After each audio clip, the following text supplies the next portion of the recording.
What it good be? Hopefully it's what it should be. This is your boy N.O.R.E. What up, it's DJ EFN. And this Drink Champs motherfucking podcast. Make some noise! Quarantine champs. And right now, I knew this guy right now 20 years, man. I couldn't be prouder of what he doing, what he accomplished. Him and his I believe it's his cousin Wallo, you know what I mean? Representing for Philadelphia. It's about time Philadelphia got it on the map. It's like only at one time something from Philly could be happening. It's like, you know, you got the BD wave, you got the state property wave, and then you know, and then you hit the Meek Mill waves, and now you got the motherfucking $1 Million podcast. Motherfucking wave. Hey, N.O.R.E, first of all, man, I want to tell you thank you, man. You was the first person to put me on your podcast. I didn't even know what a podcast was. Mm-hmm. I was like, just come up, we gonna talk some shit. Right. You know, y'all. So really, I commend y'all, man, for showing us the way, man, that, you know, you could really get some money out of this shit, because we didn't really truly understand it. But now we just understand that y'all was really ahead of the curve, man, years in advance, man. And we was out here slipping and shit. So what was the decision for you to even to start it? Like, you know what I'm saying? Like, well, you know, since I started giving out $1 million worth of game back in 2012 and shit, right, on Instagram, people always, even before Wallo came home, people always used to be like, you need a podcast, Gillie. Right. You need a podcast all the time. But I didn't know what that shit was. Right. And I did yours, but I still didn't understand how you get money from this shit. Right. You know what I'm saying? Like, and then a post came across my page that said, Spotify allocates $421 million towards podcasts last year. Woo. And I was like, nigga, what? That's all you needed to see. Right. That's all I needed to break them fucking mics out. Right now, let's get this shit popping. Right. And in 10 months, we had a deal. Right. So, for people that, like, because I know that Joe, he has spoke on this a little bit. Me and you spoke on it off the air. I believe there was somebody that started the podcast with y'all, and y'all not, yeah. What happens, just so our viewers can know, and no one could have a discrepancy of what's going on? What happened was, me and Wallo decided to start a podcast, right? Mm-hmm. So, this guy had a facility that he shot podcasts out of. Like so a podcast studio in Philly? Yeah, a podcast studio. So it was like, okay.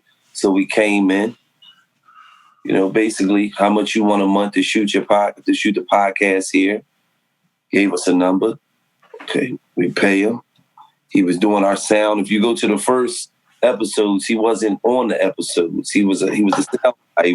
He record our sound. You feel what I'm saying? He's an engineer. Yeah, and then after the show, he put a little mix on it, and then he send it to somebody that's going to upload it to Buzzsprout for us. Right. You feel what I'm saying? And about episode 5, maybe, the cameraman came in and set a microphone in front of him.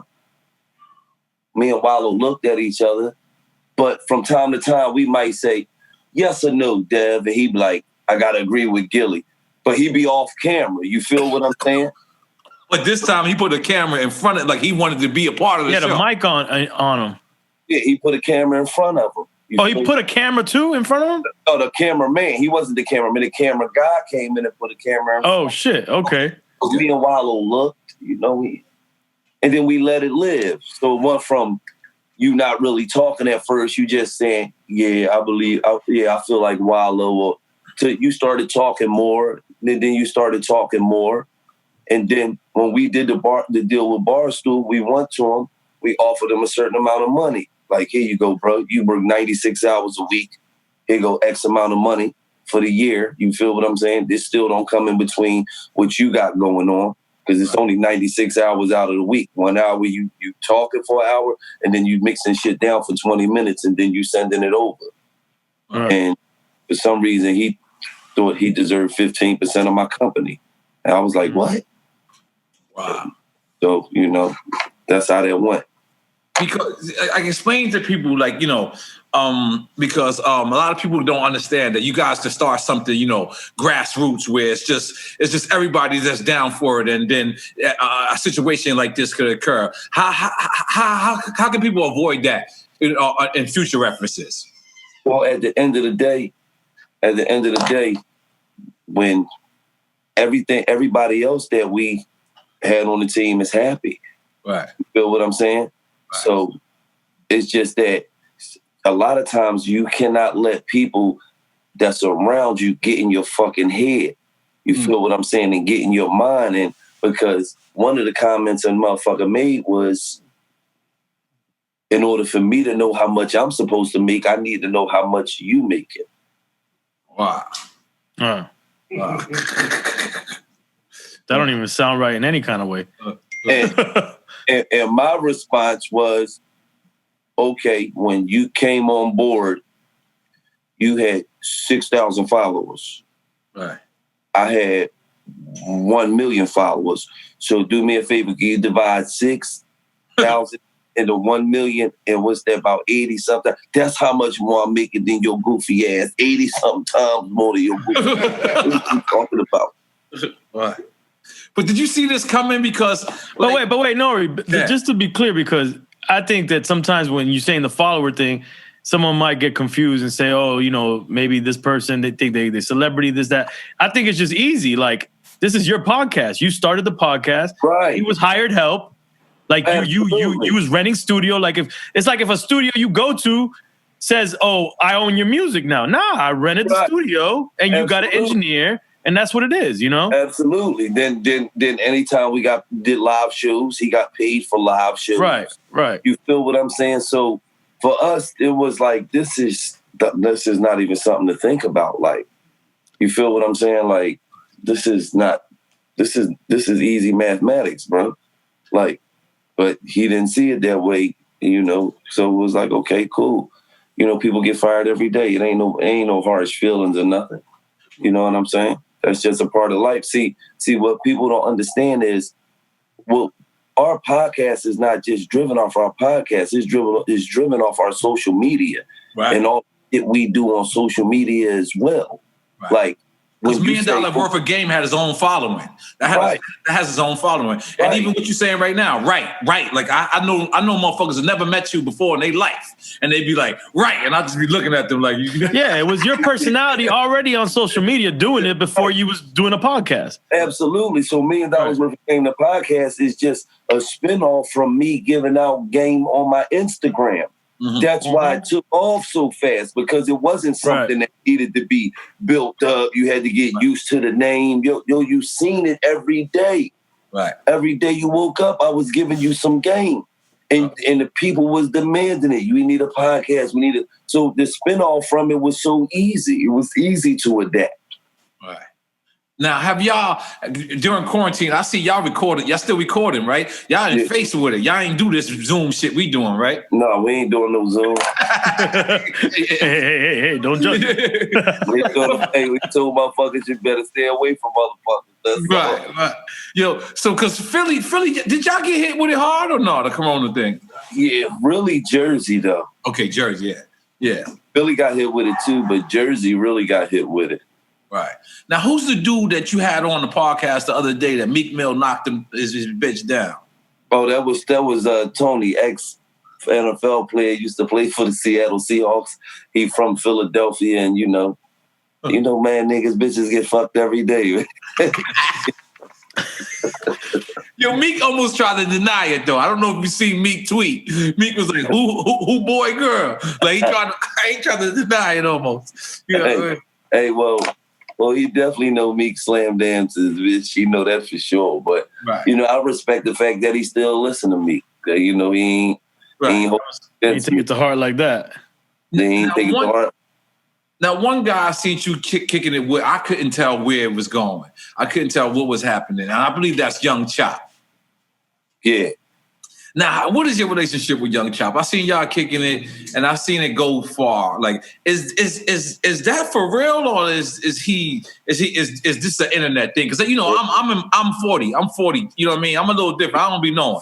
You know what? Like, actually, I met Young Chop a few times, and you know, he always been cool. He always been, you know, just a laid back type of nigga, just cool as shit. And you know, I just seen him on my page and just said, let me holler at Chop, man, real quick. What's up, nigga? I ain't had no idea he was gonna do that shit.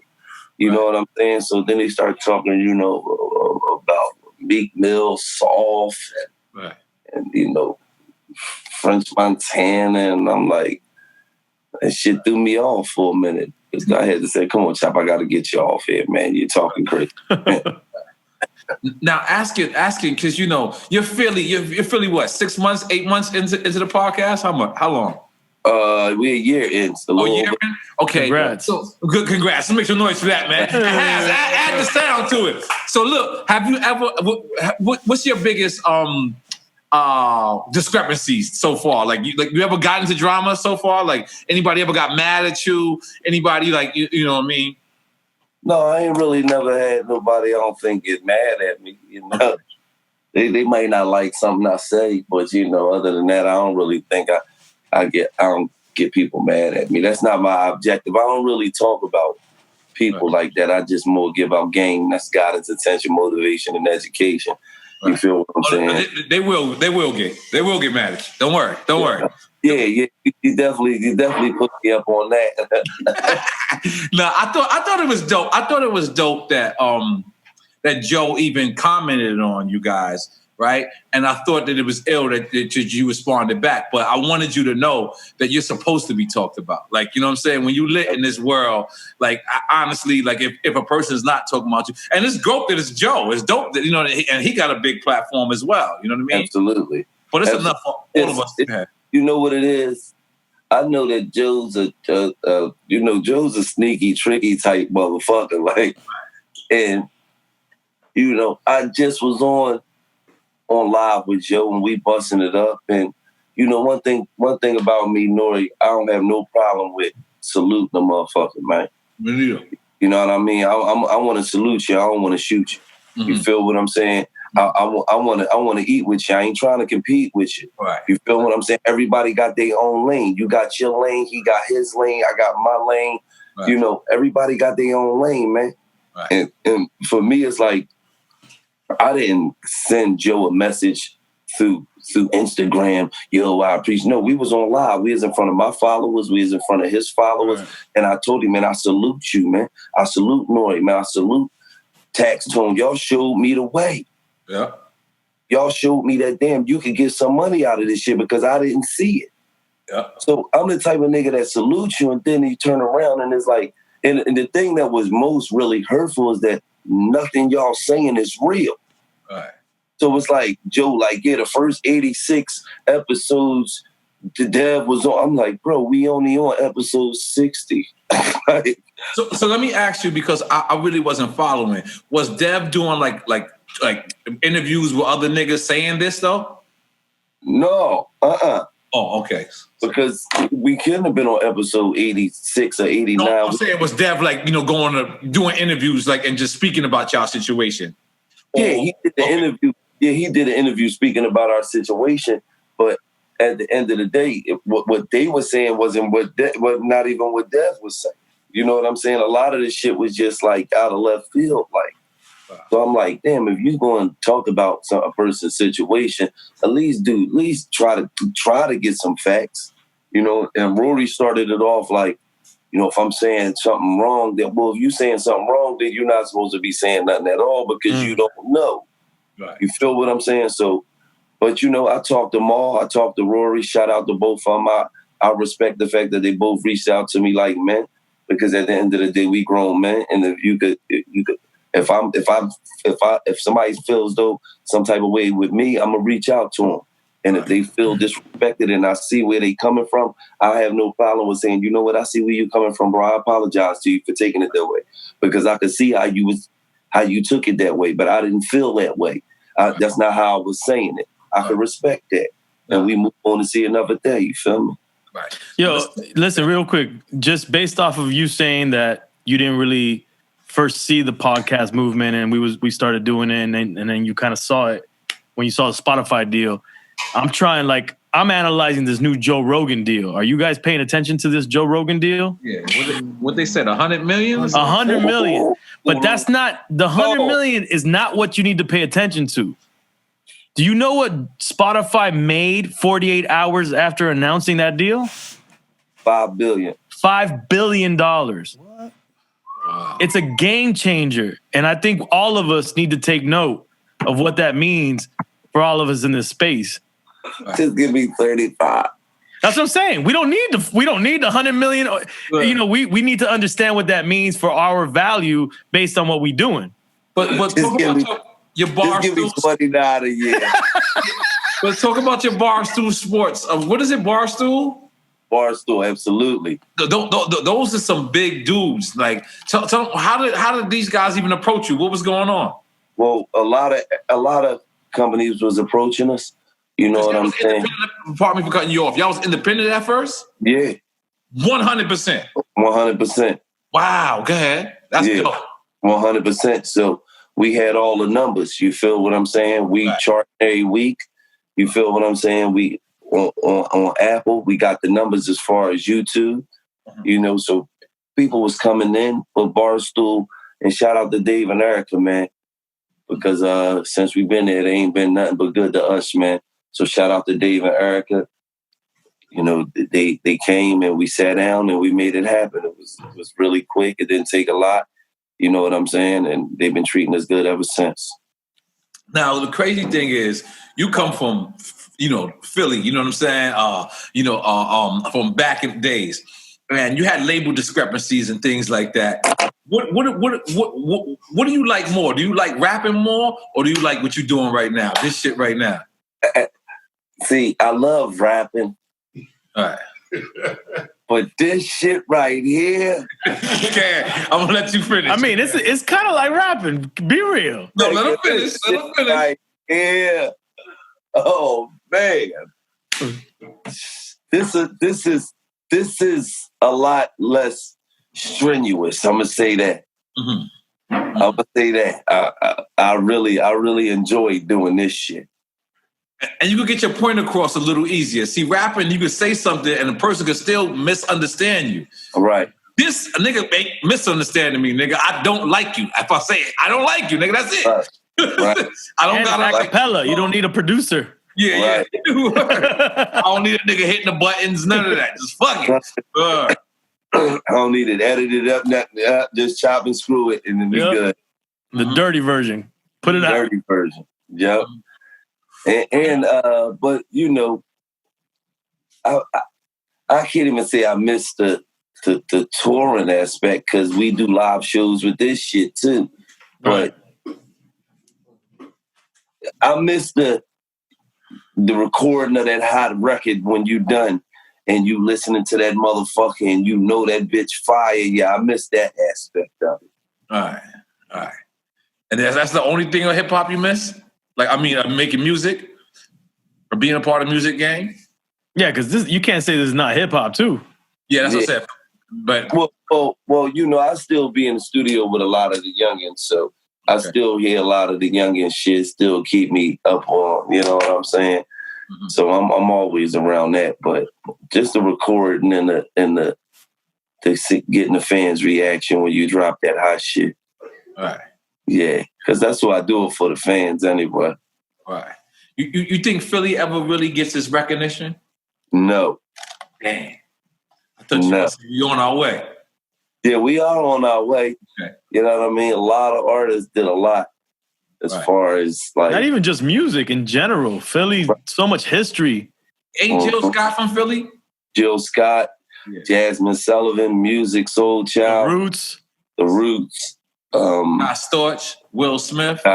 Will Smith, Teddy Pendergrass, Patti LaBelle. Eve. Nigga said Teddy Pendergrass. God damn. He said Patti LaBelle. Yeah, I mean, I know my history a little bit. You know, there's a lot more. Some up and coming ones too. That's popping. P&B Rock. Yeah. P&B Rock's with the homie. Uzi. Oh, Lil Uzi Vert. I seen him get freestyling at a gas station. I was very impressed. I like that. Absolutely. You say Memphis Bleak is from Philly, he gotta relax. Who said that, Sonny? Nigga over here, man. Come on, Sonny. Mr. Lee's from Philly? So, but, all right, now, it was like the two parts of the city, right? Uh-huh. When Bleak Meek, and this nigga over here fucking me up. When Meek and Beans got into that. Now I remember my first couple of times coming to Philly, you was in the ciphers that we was rhyming with. You know what I'm saying? So you see me from when the Super Thug was nothing, the Super Thug came back. And did you think that was a point that divided the city to a certain extent, or the city was kind of like already divided? I don't really think it divided the city. You know what I mean? Because really the people in Philly just gonna rock with who they rock with. You know what I mean?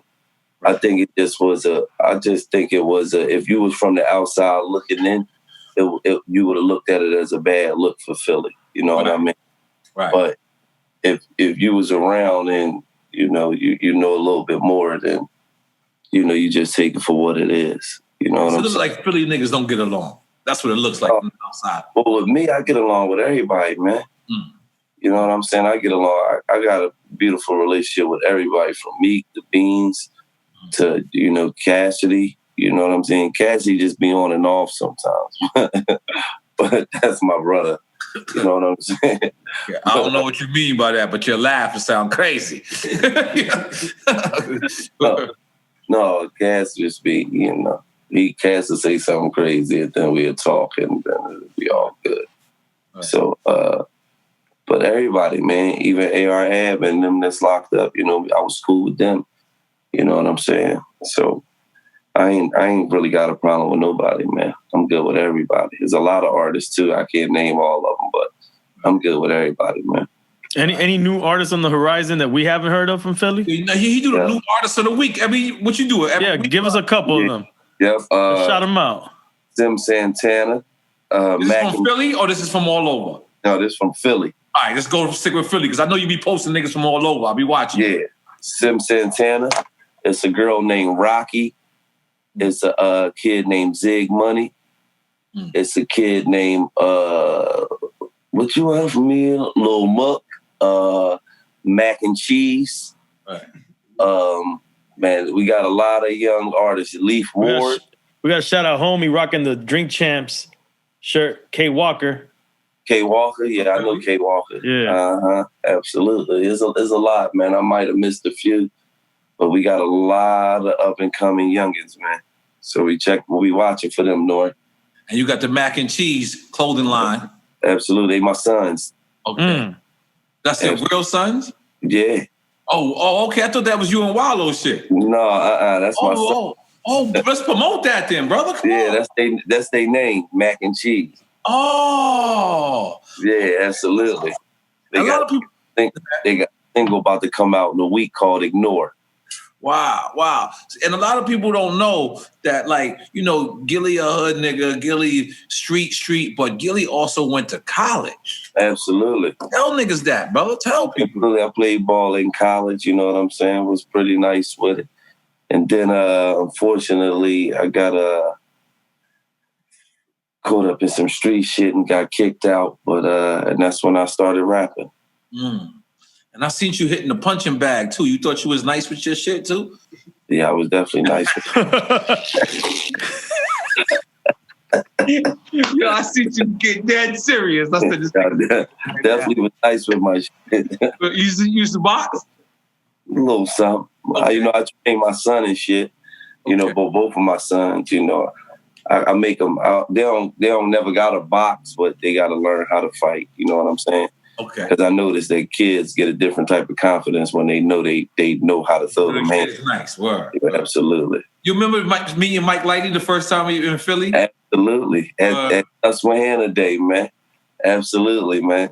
Wait, what you said? It was called Susquehanna Day. It was a concert down there called Susquehanna Day. Yep. Okay. And everybody was rapping, and then I walked up and started spitting for y'all. Absolutely. Shut the whole shit down. I ain't gonna lie. All right, so back then, New York, we was spitters, but we didn't spit all day. We didn't just rhyme all day. Really must wanted to I guess they wanted to outdo us. Every time out rap y'all? Yeah, I mean, I don't know if it was just me or every New York artist. I believe it was every New York artist. That's something every to New prove. York artist that came there, Philly nigga wanted to get in a cypher with you, and it wasn't a battle, but they were trying to burn everything down. And I remember Gillie just walking in the cipher and just, I kid you not, his wordplay, he tore like, and we didn't hear shit like that. We didn't hear like a bar come from here, and then you wait, and then you match that bar that was just the first bar that matched it with the sixth. We was like, oh, like we was fucked up. We got back in the van, headed back home, was like, yo, sign this nigga immediately. Right. Mike Lighty got on the phone with Chris Lighty, and I remember this was the whole thing they wanted to do. You know what I mean? Because you tore that motherfucking site. You remember that, right? Yeah, absolutely, man. And then Mike called me up to Def Jam. That's when I battled Mysonne and Def Jam. I mean, tell me if this analogy is wrong for Philly rappers. I feel like it always sounds like the MC is a boxer throwing punches. That's the way the rhymes sound coming out of it. His name, artist named Rocky, ain't Rocky Balboa from Philly? Yeah, shit, I didn't even think about that part of it. That's a made up fucking movie, but yeah, if it was for real, he'd be from Philly. Okay. But what were you saying before that? What were we saying? About Mike Lighty. Oh yeah. Mysonne, the Mysonne battle. Yeah. Tell us what happened there. Motherfucker. So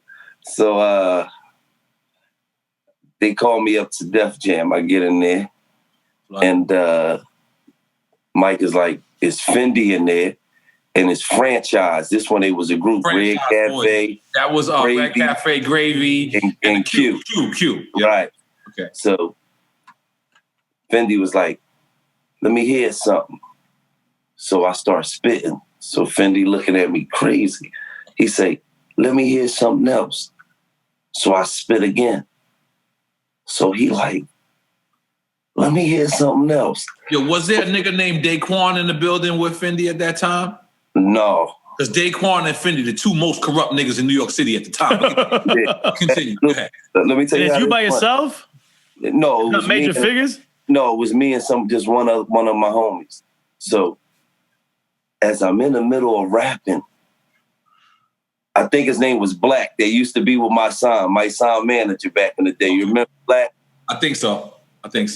He's walking by the door. Fendi shut me up, and scream out, "Bet some money today." So Black like, what? Fendi like, "Bet some money today. I got my man right here." Right? so Black like, all right, that's whatever. So my son walk up. So Black like, he want to bet some money on my man right here. So my son look at me, he say some slick shit. I say some slick shit back, or you got me fucked up, or something like that, right? They like, oh, okay. As we go into the conference room, Jay and Dame get off the elevator. Oh, they crazy. Oh, y'all gotta be the judges. Okay, we go in this room. It's crazy. We battle. It's the best 3 rounds out of 5. And Jay and Dame came in the room too? Yes, they were the judges now. Wow. Right. Okay. I had a red iceberg sweat on. My son go, then I go. Fendi say, "That's 1-0. My son go, I go. Fendi say, "That's 2-0. My son go, I go. Fendi say, "Give me my money. Give me my money." He say, "It's the best 3 out of 5. He say, "He just won 3 in a row. Give me my money." Then they look at Jay say, "Yeah, money in the red sweater. He definitely won all 3 rounds." And that's how it went. Wow. Oh, I can know that. And my son, my man, but I cooked his ass that day. Yo, but shout out to my son. Let me defend my son while you're not here. I didn't see that battle, but I did see a battle when Shine first got signed. We were all in Justin's. I remember Justin was on 23rd Street. I forget what avenue it was on, but it was across the street from Cheetah's. And I remember Shine walked in, and it was like everyone wanted to meet Shine because this nigga just got this $1 million deal and $1 million publishing deal. So we walked over there, and I was a little saucy. And I started to rhyme, and then, Shine started to rhyme, and it wasn't a battle, but then Mysonne walked over there. Mysonne just gave me the hood look like, "Nigga, you already N.O.R.E, nigga, relax. Let me take care of this." And Mysonne won. Yo, listen, trust me, I was there. Trust me, I was in the middle. Listen, that was the rap. Yes, trust me. John, that was the rap. Yep, trust me, I was there. Gillie said that's what he was going up against. Right, yeah. Oh, that's hard. That's hard. I came out on duty, but I came right after Sean battle. Yeah, because that's all he was saying. He just beat Sean. Listen. Wakata. And 6 figures or major figures? Nigga says Major Figgas. Nigga, you've been fucking up all. Who said 6 figures over there? Come on, I was waiting for the major figure shit later, my nigga. You gotta relax. You know what I'm saying? This nigga says 6 figures. This nigga's name is Memphis Bleak. I'm from Philly. My bad. My Dominican nigga out here out of control. It's all good. Yeah, but let's take it back to the major figure days. How was that? A lot of, it was good in the beginning when you ain't get no money. Then as soon as you get some money, it's 7 motherfuckers, it's 7 egos, man. Right. Who you had? Alive, Rolex. Okay. Well, Spade, Philly Wu-Tang Clan. Lava, and Dutch, and myself. Dutch and Spade. Wow. Spade home? Yes, sir. Okay, big up the Spade, big up the Dutch, man. Absolutely. Ja Rule came on the show and said that he had battled Dutch and Spade and he cooked them. I can't lie to you, that nigga Dutch. Well, which one was home? Dutch? Yeah. Oh, he went crazy, my nigga. But Ja Rule said he beat me in the battle. And Ja was just talking shit. I can't lie to you. This nigga was on Twitter for 6 months straight, going in. Yo, tell Ja I won it. Tell Ja I won it. I'm like, yo, this is because this is the time where people didn't understand what podcast was. So they thought when Ja was just talking, he thought that Ja was disrespecting when Ja was just, he was saying how he saw the story. You know what I'm saying? His perspective. Right. His perspective. Right. But boy, was Dutch, he did not understand that. He was on the internet going crazy. And that's my nigga. Like, 6 months, huh? Huh? 6 months, he was going crazy though. So it's my turn to do it because everyone thought we was filming in New York at first. You know what I mean? And we still think that sometimes. We do. Most of the time we travel, but I did this. And then right after that, we just stuck in Miami. So I was telling him to come to Miami, and he just wasn't getting it at the time. But big up the Dutch, big up the Spade, them dudes. Big up Charlie Baltimore as well. Isn't that another Philly people? Absolutely. Yeah, she's Philly as well. Yeah. Philly. Y'all got some people now. Absolutely. You know what it is? What trumps it all, no pun intended, is the Will Smith nigga. It's like nobody gonna catch that nigga. Right. like nobody gonna catch nobody. Like, right? Nobody. For real, right? Jazzy Jeff, somebody, but it's nobody. Jazzy Jeff still reps. Yeah, he's still there. Yeah. And Will gave up his property. What is it? North side of Philly, born and raised, or is it west side Philly? West side. He ain't got no property out there no more, right? No. Like Philly, not a place that you get up and be like, I'm gonna go back, right? It's like you leave it, it's gone forever. Right. You're going to fuck forever. You get the fuck out of that joint. For real. Anytime a motherfucker move and then move back to Philly, they busted in the sky. There's no debating it. And then I don't even want to hear your story, dog. You're fucked up. Yo, if Will get an apartment on South Street, it's over. Or you got to be living like downtown Center City, like one of the, they high rises might cost $3,500 or something, but right. Yeah, I mean, we seen some nice shit when we was at the Roots picnic. If he got an apartment around the corner from Iskabibbles, it's over. Yeah, but listen, you be living in this shit be damn near $1 million, but it be in the hood. Like the motherfucker get shot at the corner. Nah, yeah. Like that's the type of shit they building up these luxurious and glorious fucking cribs, but a block down, a motherfucker gets shot till he caught on fire. You know what the funniest shit about Philly and South Jersey niggas? Philly and South Jersey niggas would get on the run and switch towns. Like they're getting low. And it's still a heat up. A Philly nigga will be on the run in South Jersey. That's and terrible. A South Jersey nigga will be on the run in Philly and think they low. And I'll be like, and them niggas and them niggas 25 minutes away. 25. Hold up. Real talk. Look, man, I just want to congratulate you though, my brother. You know what I mean? Appreciate you, man. Man, y'all guys are doing a wonderful job, man. Shit, I don't even know, man. I just want to just keep bigging y'all up, man, because like I said, man, it's more than enough money for everybody to be out here. Absolutely. When I say this a couple of times, when I was on the block, you know, there's people that had, you know, better clientele than me. There's people that had better, you know, work than me. There's people that, you know, had a lot of other things that's better than me, but people ain't gonna stay outside as long as me. As long as my packs that get off, I don't give a fuck what anybody do down the block, up the river, upstairs, downstairs, in between the stairs, or under the stairs. It doesn't matter to me. You know what I'm saying? Absolutely. As long as I get so what are you smoking right now? That look like a backwood. You get a lot of money.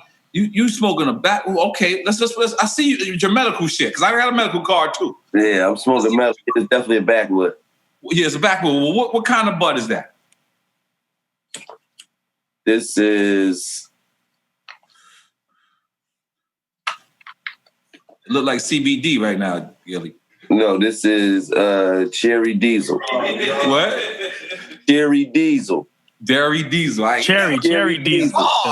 That's hard. Dairy diesel. Cherry, he said. Cherry, man. Oh, cherry. I thought it said dairy. I thought you had milk in it. I said, this nigga got milk in his weed. That's terrible. Nigga got milk in his weed. Dairy weed would be terrible. Sour, this nigga said. What is that? Hey, listen though, N.O.R.E, I smoke that shit, bro. Smoke that shit. Get your high as a mini skirt, you hear me? For real. You ever thought that the most success you would got out of this would be through, you know, just talking? No. That's crazy, right? That's unfucking believable, man. Right. To me, it's like I got a platform where I could say whatever the fuck I want. Right. Speak your mind, yeah. I could just speak my mind. Right. With no restrictions. Right. This is beautiful, man. That's like the real American dream. That's the real American dream, man. When was the moment? Because with all due respect to everybody out there, there's so many people. Like when me and EFN started to do this, and we was doing the interviewing people. There's other people that I believe Joe started before us. I believe Ice-T even started before us. Ice-T's one of the original. Ice-T's the first one to do it, rapper to do it. The first rapper to ever have a podcast, first podcast ever, hip-hop podcast, is Peter Rosenberg and Cypher Sound. And Chuck D, we can't discount him because he had internet radio, which is the I don't want to count internet radio. I don't want to count internet. Nah, it's a precursor to podcasting. I give it a precursor, but not podcast. But the first podcast were Cypher and Rosenberg, hip-hop podcast. On Ep, yeah. Yeah, then the first rapper artist to have a podcast was Ice-T. Then I believe Joe Budden, and then I believe Combat Jack. No, but he didn't a rapper. That's what I'm saying. Yeah. But I'm saying hip hop related. DJ. But hip hop, you're correct. You are totally correct. And there's also like, I think it's the real. It's the real. Let's big up. What's the other the Combat Jack's boy? I forgot his name. Premium Pete. Premium Pete, yeah, because Premium Pete would be mad as shit at me. But big up Tax Stone, absolutely, Tax Stone. So I forgot the point I was trying to make. But what was damn, what was the point I was trying to make? What? What? First rapper to have a podcast. Yes, no, goddamn, I'm high. I was trying to make a great point, but I totally forgot. This crazy shit, I'm not drinking. When I'm drinking, I get, huh? Yeah. So we're not real. I'm trying to freestyle. Let me just see if I can catch. Go for it. Yeah. Huh?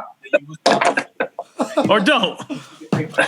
Yeah, but just talking. Yeah, that's where I was at. Yeah, thank you, Lee. But just talk. So when was the moment that you actually knew you had something? Like, because this is the point I was trying to make. After we did it and we had success with it, a lot of people don't know we did it for like 8 months for free. We did it. No, and remember, and you discounted what we was doing on Sirius XM too. Yeah, that's a totally different thing. I don't think that's different, man. I'm keeping it just podcast. I'm keeping it just podcast. It's tied in, bro. Right. Okay. All right. Cool. But when was the moment, Gillie, for you when what episode? Was it an episode, or was it while you recording it, or was it the reaction that you said, "Yo, I got something and I'm gonna stick with it"? Well, I kind of knew that it was going to transform over from my Instagram because of the hits that I get when I do my $1 million worth of game shit. Right. But when we dropped the first episode, and that motherfucker went up to number 2 in the world behind Joe Rogan shit. That's huge. I was like, oh shit. Right. Like, what the fuck? Right. Like, god damn, we number 2 in the fucking world right now behind Joe Rogan. And at the time, I don't even really know what the fuck that means. This is on Apple Podcasts? Yeah, on Apple Podcasts. I don't really even know what that means, but I'm like, god damn, though, we number 2. Right. Like, shit.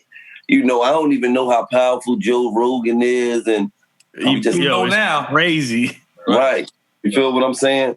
So right then and there, I felt like, okay, we got something. Right. You know what I mean? And then the numbers that we would put out the audio and the video the same day and still be charting. You know what I'm saying?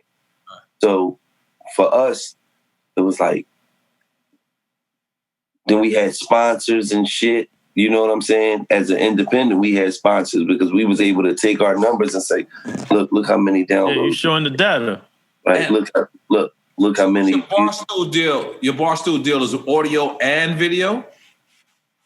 Well, our Barstool deal is a partnership. Okay. But is it audio and video? Yeah. Okay. Absolutely. Now let me ask you something. Now that you know, because like you said, before you didn't really know, you was giving it away for free on Instagram.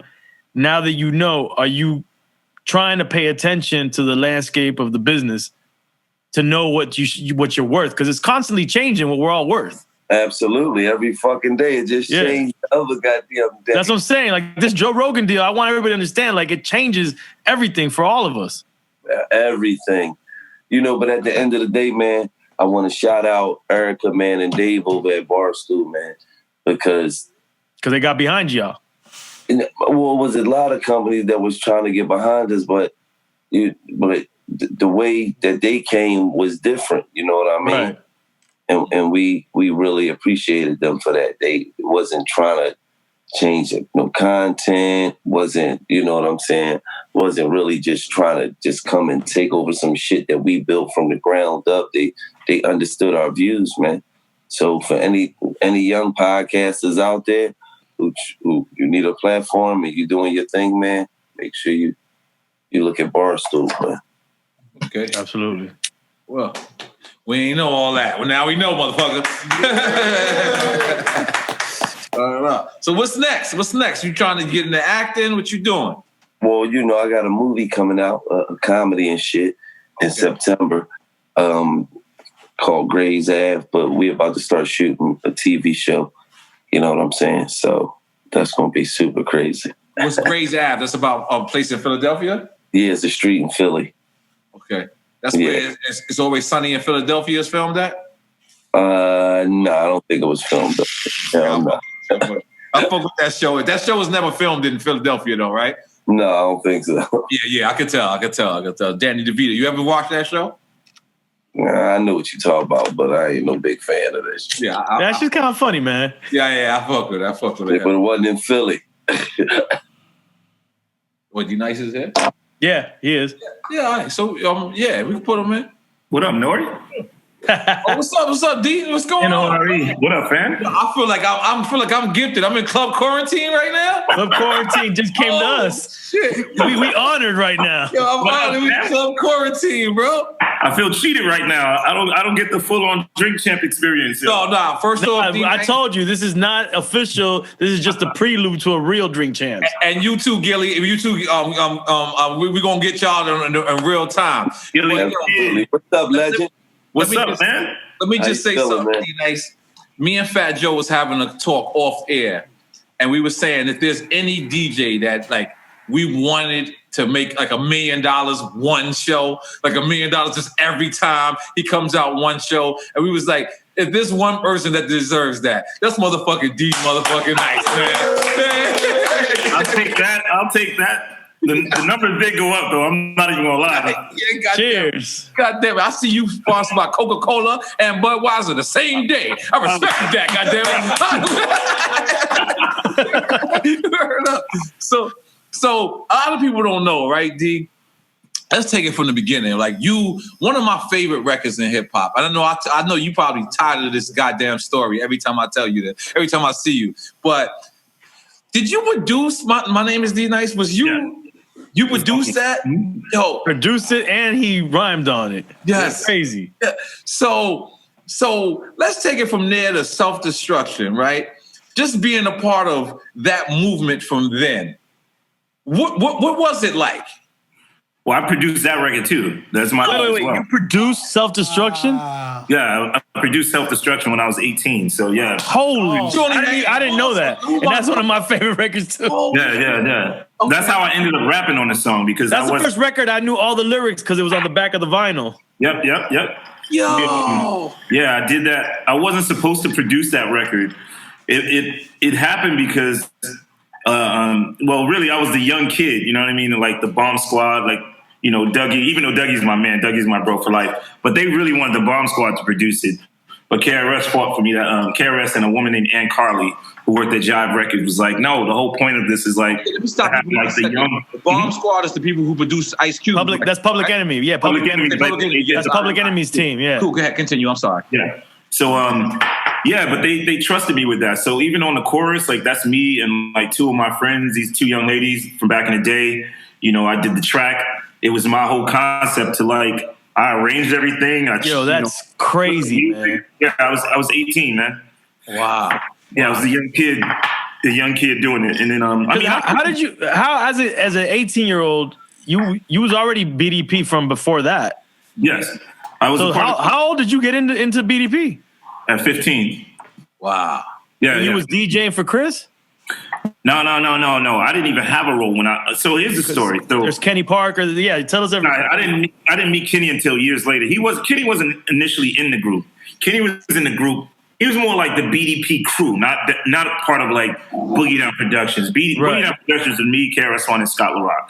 Really, Scott LaRock, KRS-One, and myself. So they had it before I was involved. And KRS lived in the men's shelter in the Bronx, and Scott worked there.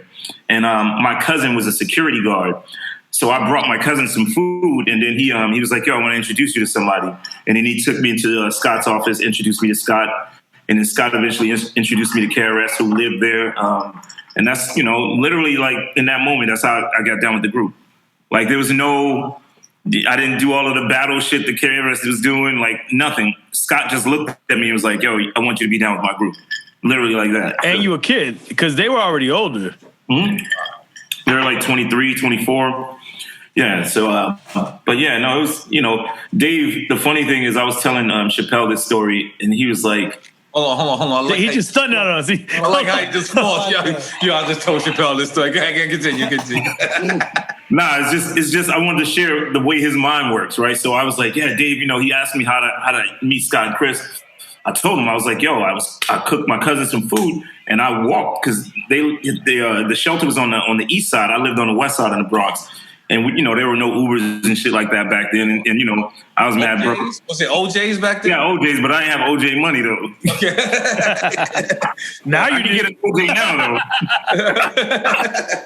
But, so I walked like 3 miles. And then Dave stopped me. He was like, yo, you walked 3 miles from your house with food to feed your future. Like, that's some deep shit. Because that's literally what happened.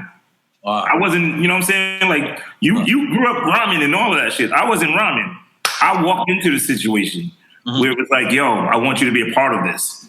So, yeah, that's Scott LaRock's story, man. So I was just talking to Gillie, right? And me and him both have a similar story, meaning, we both started out rapping, and then, we wound up doing this other career. You got like 3 or 4, I think you started out producing, then you rapping, or you was rapping and producing pretty much the same time. Then you had this whole photography. You got this whole... Yeah, world-renowned photography shit. I know I'm skipping and I'm bouncing around, but I remember at one point, I wanted you to film my album cover. What I'm saying? You were one of the first dudes, though. That's the funny part. What? I got it. Okay, so here's the thing about photography. So before photography, I've always loved photography, but I wasn't photographing anyone. I just had a love of photography, and because I met Gordon Parks, and he photographed me. They did this whole Great Day in Harlem with all of the old school hip hop dudes for Double XL magazine. Right. So like me watching him was like watching this older man. At the time, he was probably like in his like late 70s. Still passionate about what he was doing. He was still, his hands were shaking, but he was still shooting. Somebody was loading the film back. And I was like, damn, I want that kind of life though. Like when I'm older, I could still do what I love. So, but before photography, I started a web development company. That's how I actually met you. I was doing, I built the Violator website. Wow. Yeah.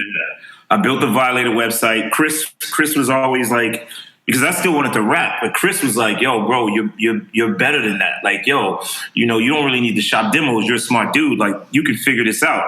So Chris Lighty was like always supporting me with all of these other new ventures that I was getting into. So when I started building websites, he was like, yo, build a Violator site for me.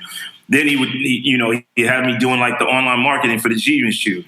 Then I shot 50's one of his Reebok campaigns. And that came about because I went to Chris's wedding when he was married to Vizcaya. I was there, and I really didn't have I wasn't making paper like that. So instead of like buying a gift, because this nigga was like registered at like ABC Carpets, ridiculously priced, I walked in there. All that was left on the registry was like, this is $9,000. I'm like, oh hell no. Yo, D, real quick though, because I want to catch something real quick, like a gem in this, is that you was already emceeing, you was already producing, you was down with a legendary crew, BDP, down with Violator.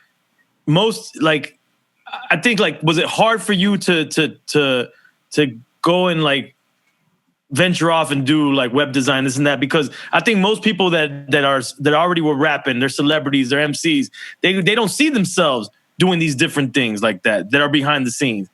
Like, was it difficult for you, or was it like, nah, this is natural to me? What the best part of the story that I left out is that I was considered old school when I was like young 22. still. You know what I mean? Like I was considered an old school rapper, and they didn't have any old school shows back then, so it wasn't like now you can do the Masters of the Mic or any of that kind of shit, right. But then it was like, let me stop. D, let me stop you for 1 second. Yep. I'm considered an old school rapper, right? And Kanye West and Rick Ross and Pusha T is all older than me. How about that? How you like those apples? That's How crazy. you like those apples? Because Jay is older than me. They're all older than me, but I'm considered the old school guy. Good. Jay is older than me, Puff is older than me, and I'm like, these niggas are still doing it, but I'm old school. I've been old school since I was 22. That was some rough shit though, man. Like to be considered old school when this shit stopped and nobody was clapping. It's like, yo, how do you move on with your life? Obviously we weren't papered up like the way you make money now. You know what I'm saying? Like shit, right. Back in '92, my max shows I was getting like $5,000 a night. You know what I'm saying? Like, and you do the math on that. That shit ain't gonna last that long. So for like 7 years, I really didn't have nothing, no money, nothing, thank God my then wife at the time, she worked and, I was still able to not have the passion leave, like I knew I was going to be on to something, but it takes a strong partner to be with you to understand that. Right. So for like 7 years, I had nothing, bro. You know what I'm saying? Like trying to figure it out. I fell into web development because I just loved. It's some fucking crazy shit. So when I wasn't rapping and I was trying to figure out life, I would always be on my computer building like bulletin boards when they just had AOL. So I was young, just taking the computer apart, building it. And so I always had like, this passion for like anything creative. So, years later, like fast forward to like 1998, my old manager started a web development company, but he couldn't get work. I was connected because I had records out, you know what I mean? And like, right. Cool. Like, all right, let me try to help you guys get some work, but I want a piece of the company. And they didn't want to give me a piece of the company. Like, and I pulled in Aaliyah's site. Like we were just building these sites for like $250,000. And every month I was making like, $750 a month. You know what I'm saying? Like, while the company is generating all this money. Wow. But the thing that I did was I used to just sit over the shoulders of like some of the programmers and just watch. And I decided to just leave and start my own company. So that's how Chris and I became super cool, because when I started making money, you know, I was building these websites, $100,000 a site at the time. You know, I wanted to revisit my rap career. And Chris was like, yo, you got something good going on. You know what I mean? Like, and the story is, I really wasn't trying to hear Chris telling me that. So I bought a car, drove to North Carolina to see my grandmother, but I detoured. And you went to see Big Daddy Kane. Like, you know what I'm saying? And that was the funniest shit ever. That nothing Chris said to me resonated. It was what Kane said to me. Kane was like, you know, I stopped by his house and I was like, yo, I haven't seen Kane in like damn near a decade. Like, yo, B, like, yo, I want to make music again. And Kane looked at me. He was like, yo, look at you, man. You're doing well. He was like, me, all I can do is rap. He was like, I can't get a job at McDonald's and have some little kid rolling up on me like, yo, let me get a burger and some fries. And no half-stepping with that. R-A-W. Make sure it's not R-A-W. That was like the realest shit that anyone has ever said to me. And I was like, you know what, bro? Let me just live in this moment that I have right now. You know, I got something cool happening. And then I just got deeper into it. And like, Chris was always there, bro. And, you know, not to make the conversation about Chris, but like, it's all good. It was like those important moments in my career that happened where it wasn't just about me. Like, you know, where I got like in terms of like DJing online, like that shit was 35 years of like history to get to that point. Right. That shit just, it wasn't gonna just happen for anybody. People were DJing online anyway. But it wasn't gonna happen for anyone the way it happened for me that night, because oh no, hold on, because I don't want to get there yet. I want to you know, I can talk all day about this shit. Yeah, now, Gillie, when you started doing the podcast thing, did you feel like that too? Like, was it something that you wanted to hold on to, like the rapping part of you? And did you feel like this? You know what I mean? I mean, sometimes you say, you know, because you know, we got a marketing platform. Right. You feel what I'm saying? I got the podcast. I got over 1 million plus followers. Right. So a part of you say, let me cook something up and throw it out. But then, you know, another part of you enjoy what you do as a podcaster. So you have somebody tell you like how like Kane told him to chill on the rapping? Has anybody ever told you that yet? No, cause see, I just went up on Sway. He put me on Front Street, and you know. Oh, you smoked it down? About 1,400 people reposted that motherfucker. So it let me know I'm still talking what they want to hear. You know? Okay. So now, DNice. Last time I seen you, I believe it was in Malibu. Noble. And it was with our brother, Sha Kim. Yep. Now, what's your relationship with Sha Kim? So Sha Kim and I and Dana, Queen Latifah, we've been friends. Well, you know, Sha Kim and Dana obviously are family and friends. You know, they've been together. You got to call her Queen Latifah for our fans. All right, so Queen Latifah and Sha Kim. Everybody not rich like that, man. Everybody don't know Queen Latifah is Dana. So I've been friends with them since roughly around like 1987, 88. Like around 88. Yeah, you know, and then, you know, we moved, like when I got my first real crib in Jersey, you know, me, Sha, and Dana, me, Sha, and Queen Latifah lived in the same building in Jersey City.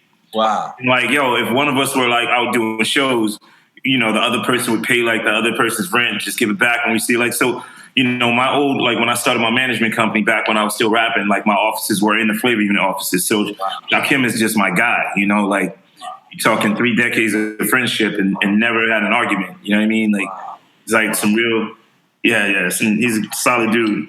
And so is Dana, man. Or Latifah, yes. Wow. Yeah. Like people be like, when they talk about LL, they be like Todd. I'd be like, yo, man, I could never call LL Todd. Like, listen, I'm from Queens, born and raised. That man is LL Cool J. Yo, he can tell me his name is Todd. He can tell me his name is James and tell me call that. And I'm like, yo, LL, my Queensness will not let me call you anything other than. He said, yo, I'm still calling him LL. I'm sorry.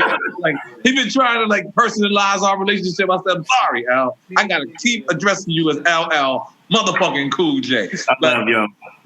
I love L, man. He's a solid dude, bro.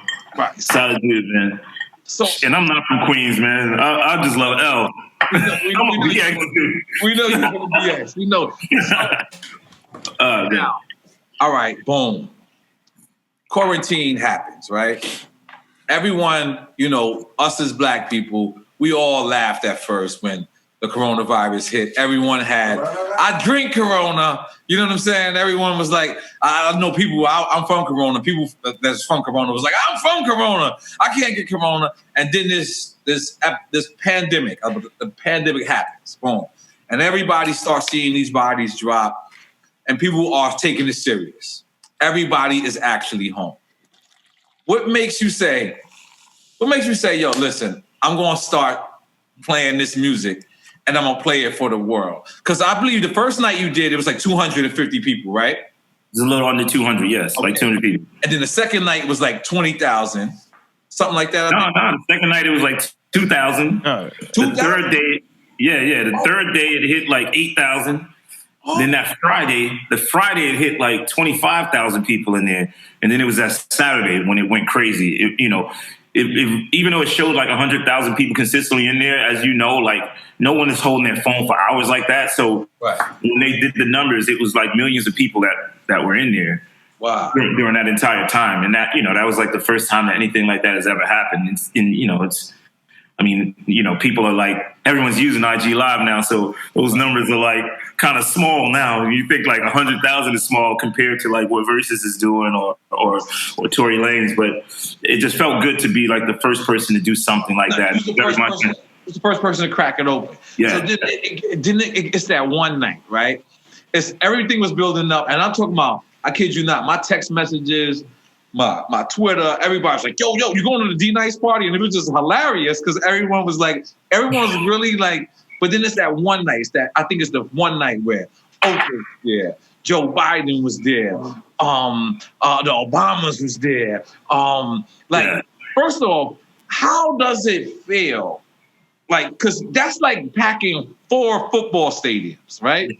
Having 100,000 people there, and they're really there, like, just for that. Like, even with Versus, all due respect, Versus is about a competition. Even Tory Lanez is, he's being funny, he's being great, but it's still sexual. So some people are there to see that type of. People are just there to see DNice change his hat and play music and change his glasses here and there. About to change it right now. Yeah, come on, let's hat change. Hold up. Come on, nigga. Right. As you were saying. By the way, goddamn. So, I can't get him out of do say. Goddamn. What's crazy about it to me, man, is that, for all the years of DJing, right, it was about serving other people. I was DJing your party. Right. I was DJing, the Obama's inaugural ball, or I would fly to their house and play an event for them. Wait, don't say that again, man, because you can't say that lightly. You was DJing Obama's inaugural ball. Yes, I DJed the inaugural ball. That's why it went right over my head. That went right over my head. Wait a minute. So, that's why I said, like, what happened that day it couldn't have been anyone else, man, because it was years of service of, like, that's what I do. Like, I don't knock what anyone's doing, man. Like, I've always just been a low-key dude. I don't like red carpets. I go to do my job, and then I'm good. I hate red carpets. I hate red carpets. I'm with you.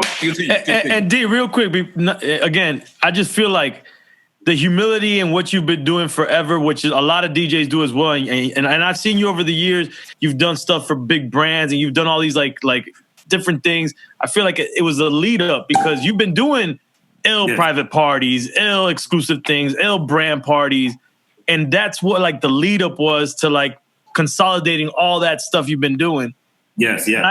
And what I thought was super dope is that I felt like it represented the role that DJs have kind of not lost for ourselves, but that the culture kind of hasn't seen us in that role.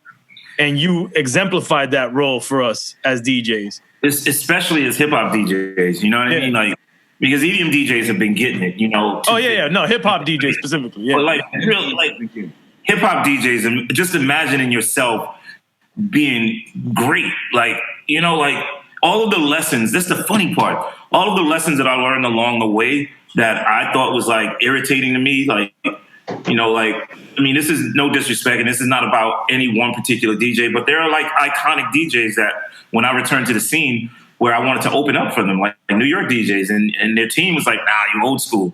So I had to go the straight white boy route. You know what I mean? Like, because my hip hop DJs weren't really like rocking with me. Like, I went to like small spots in New York and I was getting like $150 a night to rock for 6 hours. And I didn't care because I was like, yo, I was doing my web development shit and I just wanted an opportunity to play music. And when they embraced me on that side, I was like, oh, this is the music that I actually grew up playing anyway. Like, if you were watching videos in the 80s waiting for Run DMC or Michael Jackson or anything urban, you had to watch you had to watch all that shit. You was DJing back then with BDP? Not party DJing. No, I was KRS's DJ, but not. I was never a party DJ. I was never doing what I do now. Right. The shit that I do now, I learned how to do it in around 2003. 2005 is really when I found my footing. So around 2003, I started to like study DJs. Like, I knew I was never going to be the ill turntablist. That wasn't me. Like, I'm an uptown dude. I'm from Harlem. I was born in Harlem Hospital. I lived my formative years in the Bronx when they started making music, but I'm a Harlem dude. Like, I'm a Harlem uptown. Like, everybody's fly. You want to just play the fly shit? Like, I wanted that.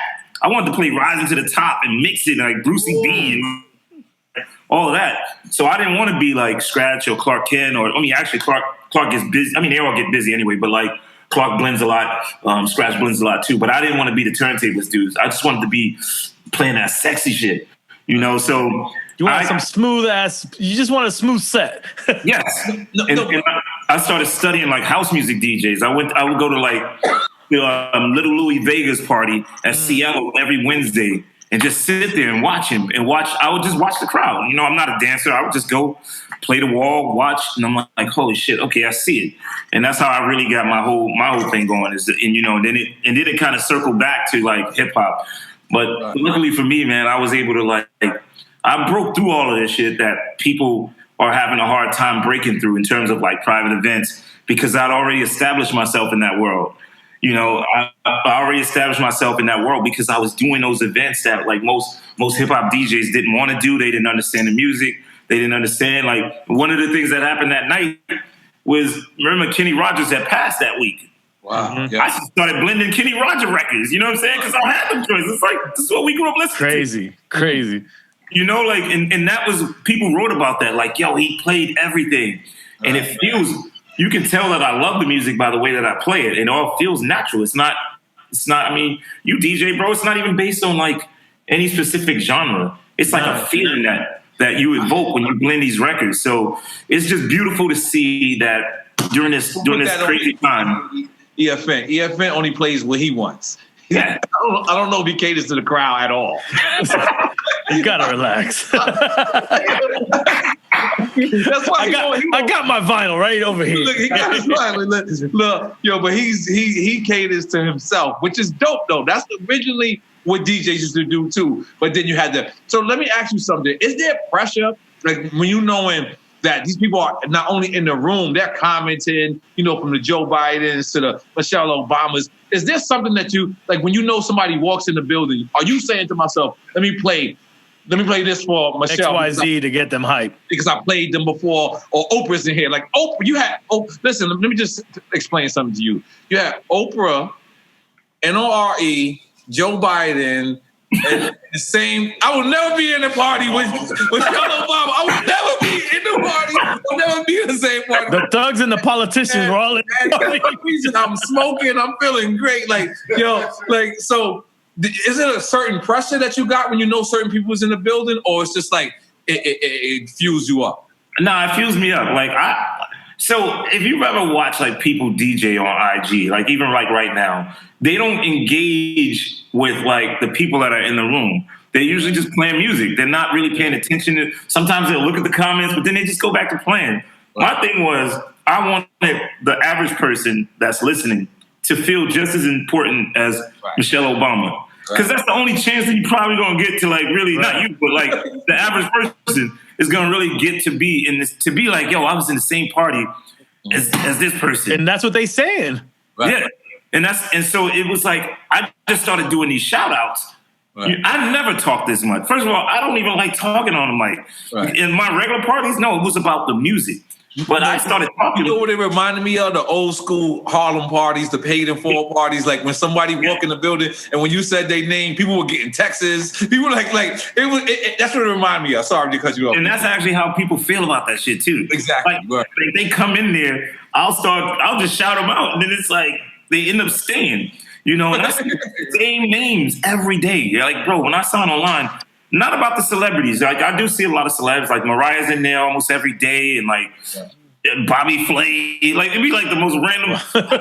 I did a set earlier. It was like Thalia was in there, Donnie Wahlberg. You got an eclectic crew. Stephanie Mills.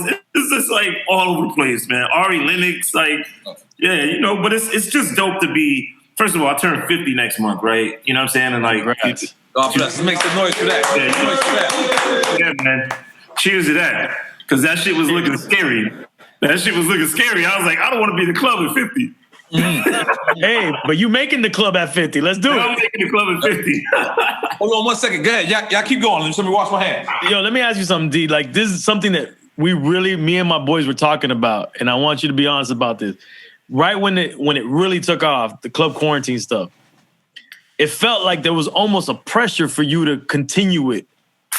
And the subsequent like days that you started doing. Yo.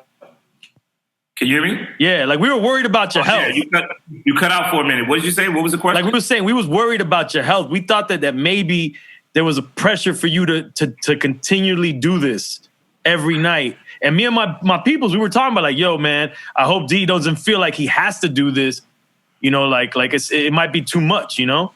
Yeah, it wasn't about the people, though. That's what I want to say. I want to remind people that going on every day, it ended up becoming about people, about like knowing that the music is healing. And in particular, like in my IG Live, for some reason, the conversation is just different and it's full of love. So yes, I enjoy it. But in the beginning, dude, the way people felt and the way they enjoyed the music was the same way that I felt when I played the music.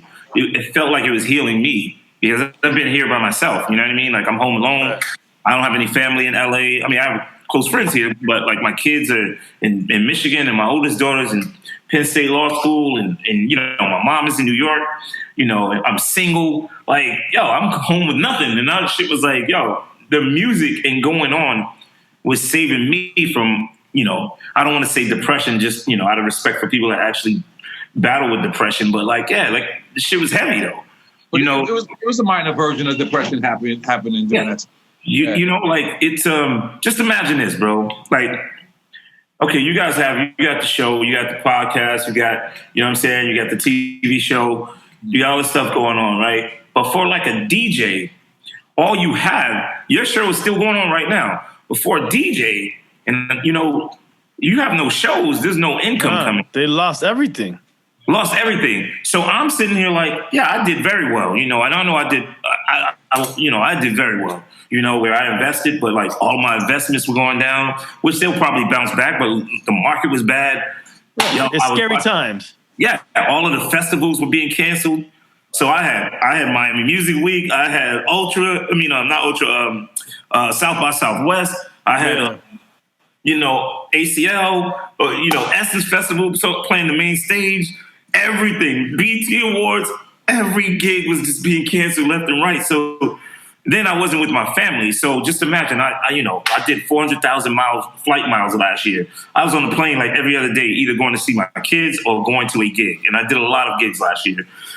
Wow. Now I'm stuck at home, and I don't even recognize home because I never really made it home because I was always gone. So I didn't make my place home. I'm not with my kids. I'm single. My gigs are being canceled. I don't know when we're going to go back to work. I did well, but not well enough to be sitting and like paying bills for a year and a half. You know what I'm saying? Like, yo, like this was like some crazy. And then I was turning 50. I'm like, yo, I don't want to be 50 in the club. My investments are bad right now. All of the gigs are canceled. That's why I sat in this very spot where I'm sitting right now. This is where it all began, right here. I was in the room. I was in my bedroom, and I was frustrated. I was like, yo. Oh, and on top of it, I was being fucking audited for like some dumb shit that, you know what I'm saying? Like, wow. So it was like the pressure of all of that. And in one moment, I felt like the universe was just saying, like, be still. Like, I literally heard, yo, you just need to be still.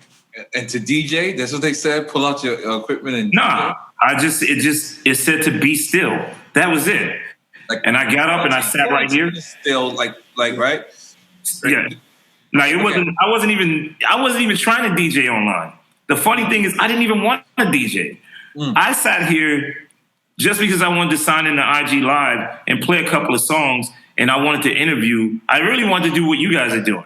Wow. I wanted to interview artists. Wow. I had this interview series back in the day called True Hip Hop Stories. So I remember those. Yeah, I was telling my buddies in the cigar bar the night of the quarantine. I was like, you know what? We're all trying to figure out what the plan was. Like, how are we going to spend this? What we thought was going to be 2 weeks. And I was like, you know, I think I'm just going to go into this IG Live section of Instagram and like invite my friends in and interview them. That's all I wanted to do. So I was just playing songs and just telling stories about like, I remember being in a party and Brucey B played this and hitting that's all I was doing. Nothing hooked up, no turntables, nothing. I didn't even have turntables here. I mean, I have them in my closet, but they weren't hooked up. My mixer's old, SM57, doesn't work with the new software. I never had that shit hooked up at all. I seen the picture you posted of behind the scenes showing the rig the way you had set it up. Yeah, and I still have it all crazy looking too. I refuse to like change anything because I like the story aspect of it. Like put this shit together with everything that's around here, like my favorite books. And Will Smith sent me water the first night. I used sent me water. Give me show some water too. Hold on, I got Will. Sent you water. You got some water. You got some water too. Will, what's going on? Hold on.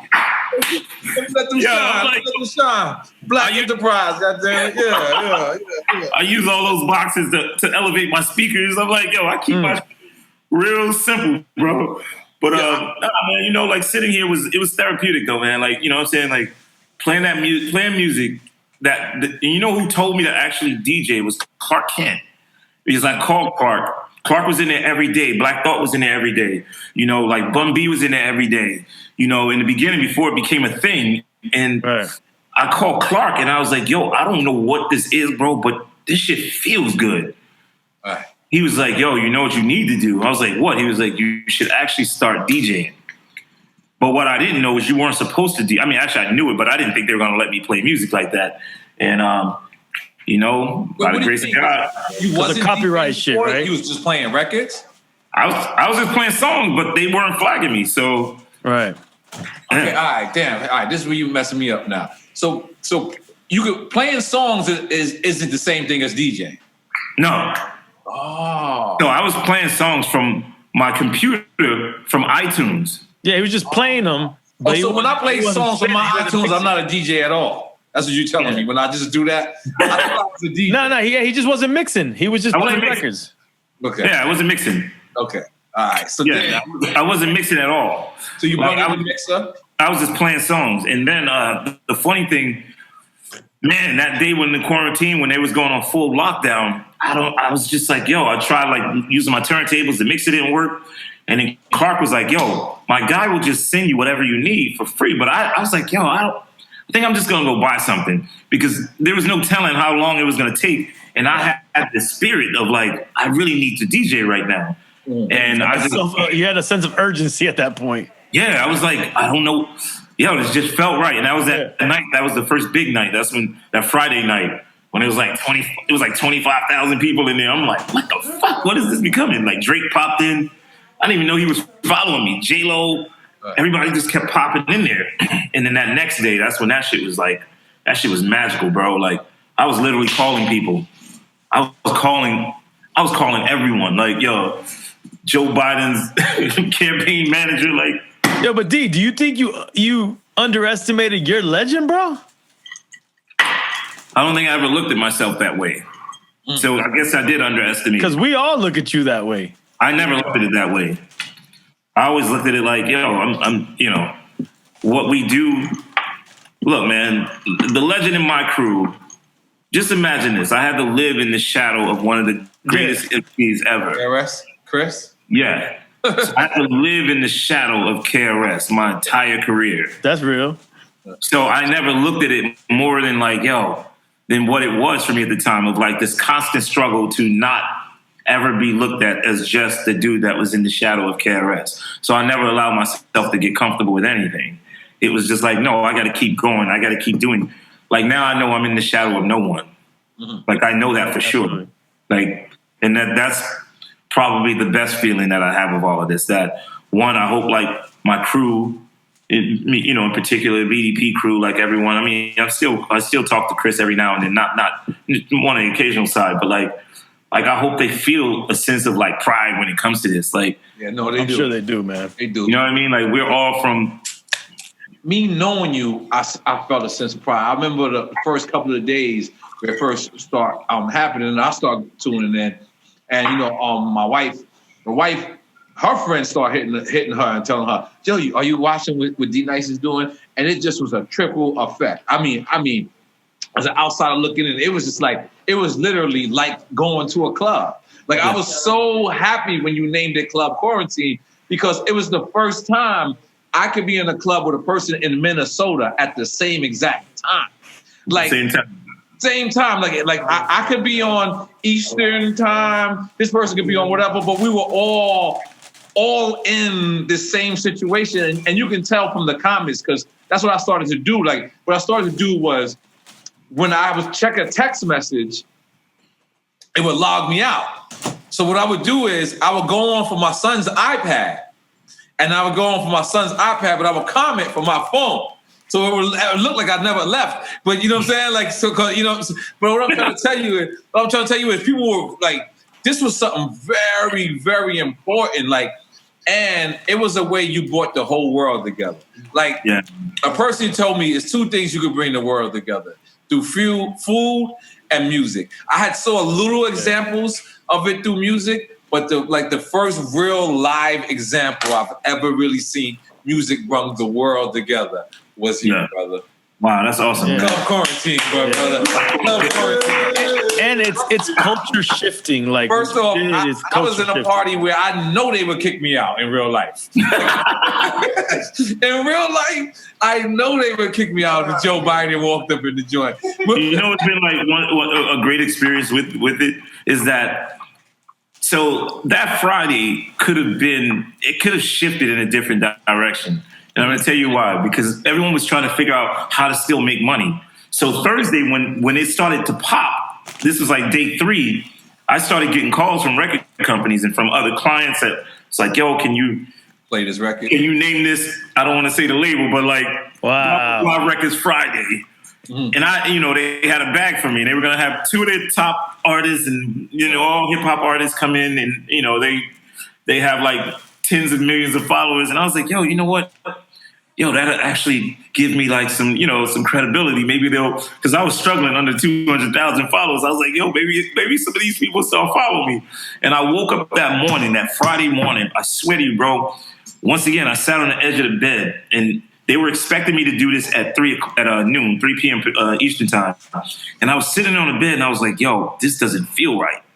Like, this is the one chance that I have to just be me, to play what I love. And here I am about to turn it into a record company's Friday night party and not follow my instincts. So I never called them. I never called, never logged in with anyone. I just signed on and started playing the shit that I love again.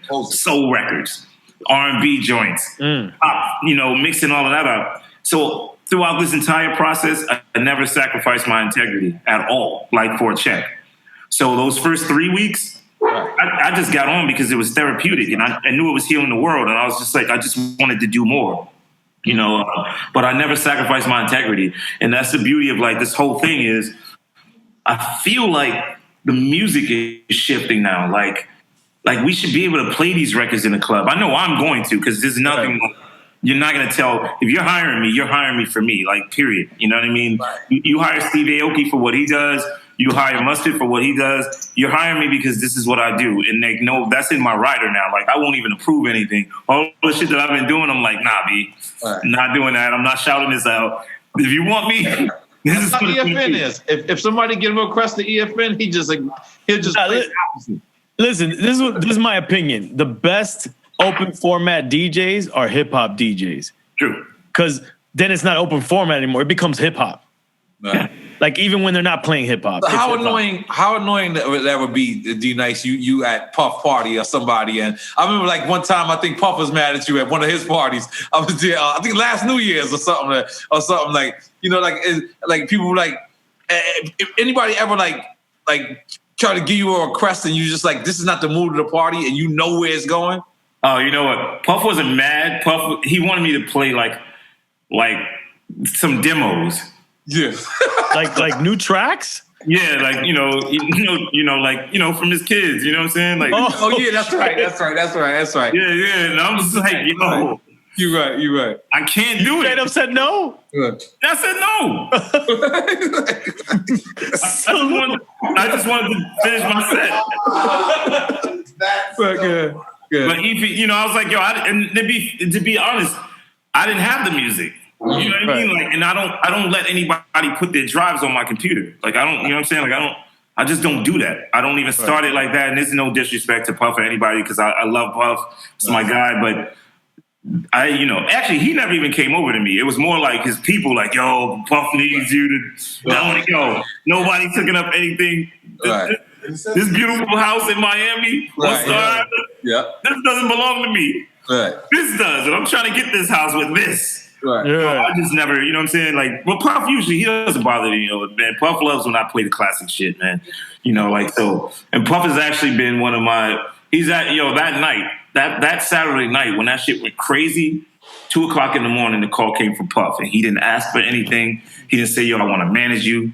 He said, yo, I just want you to just take a break and take all of this in. You changed the world. You did. Man. That's what I was trying to tell you earlier. That's how we all felt for you. You did. Yeah. I still didn't listen to him though. I'm still going. Yeah, but you know what? You should because you know why?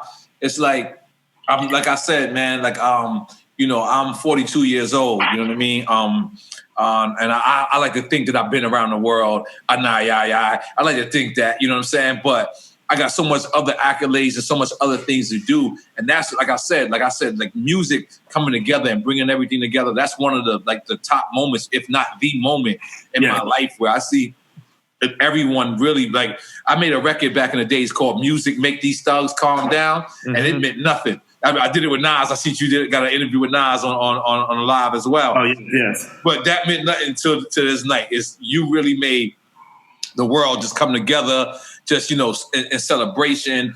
And I swear to God, I was getting texts of people really saying, yo, you going to club quarantine tonight? And I really thought we were leaving. Like, I was like, all right, cool. And I would go from one room of my house to the other room of my house. And I even had my balcony set up. We had lights out there. And it was just me and my wife. And we just partied away. By the way, I told you you DJing my wedding. Even though I didn't hit you, I didn't text you. But in my mind, you DJing my wedding. Next year, it's happening. We're going to make it work.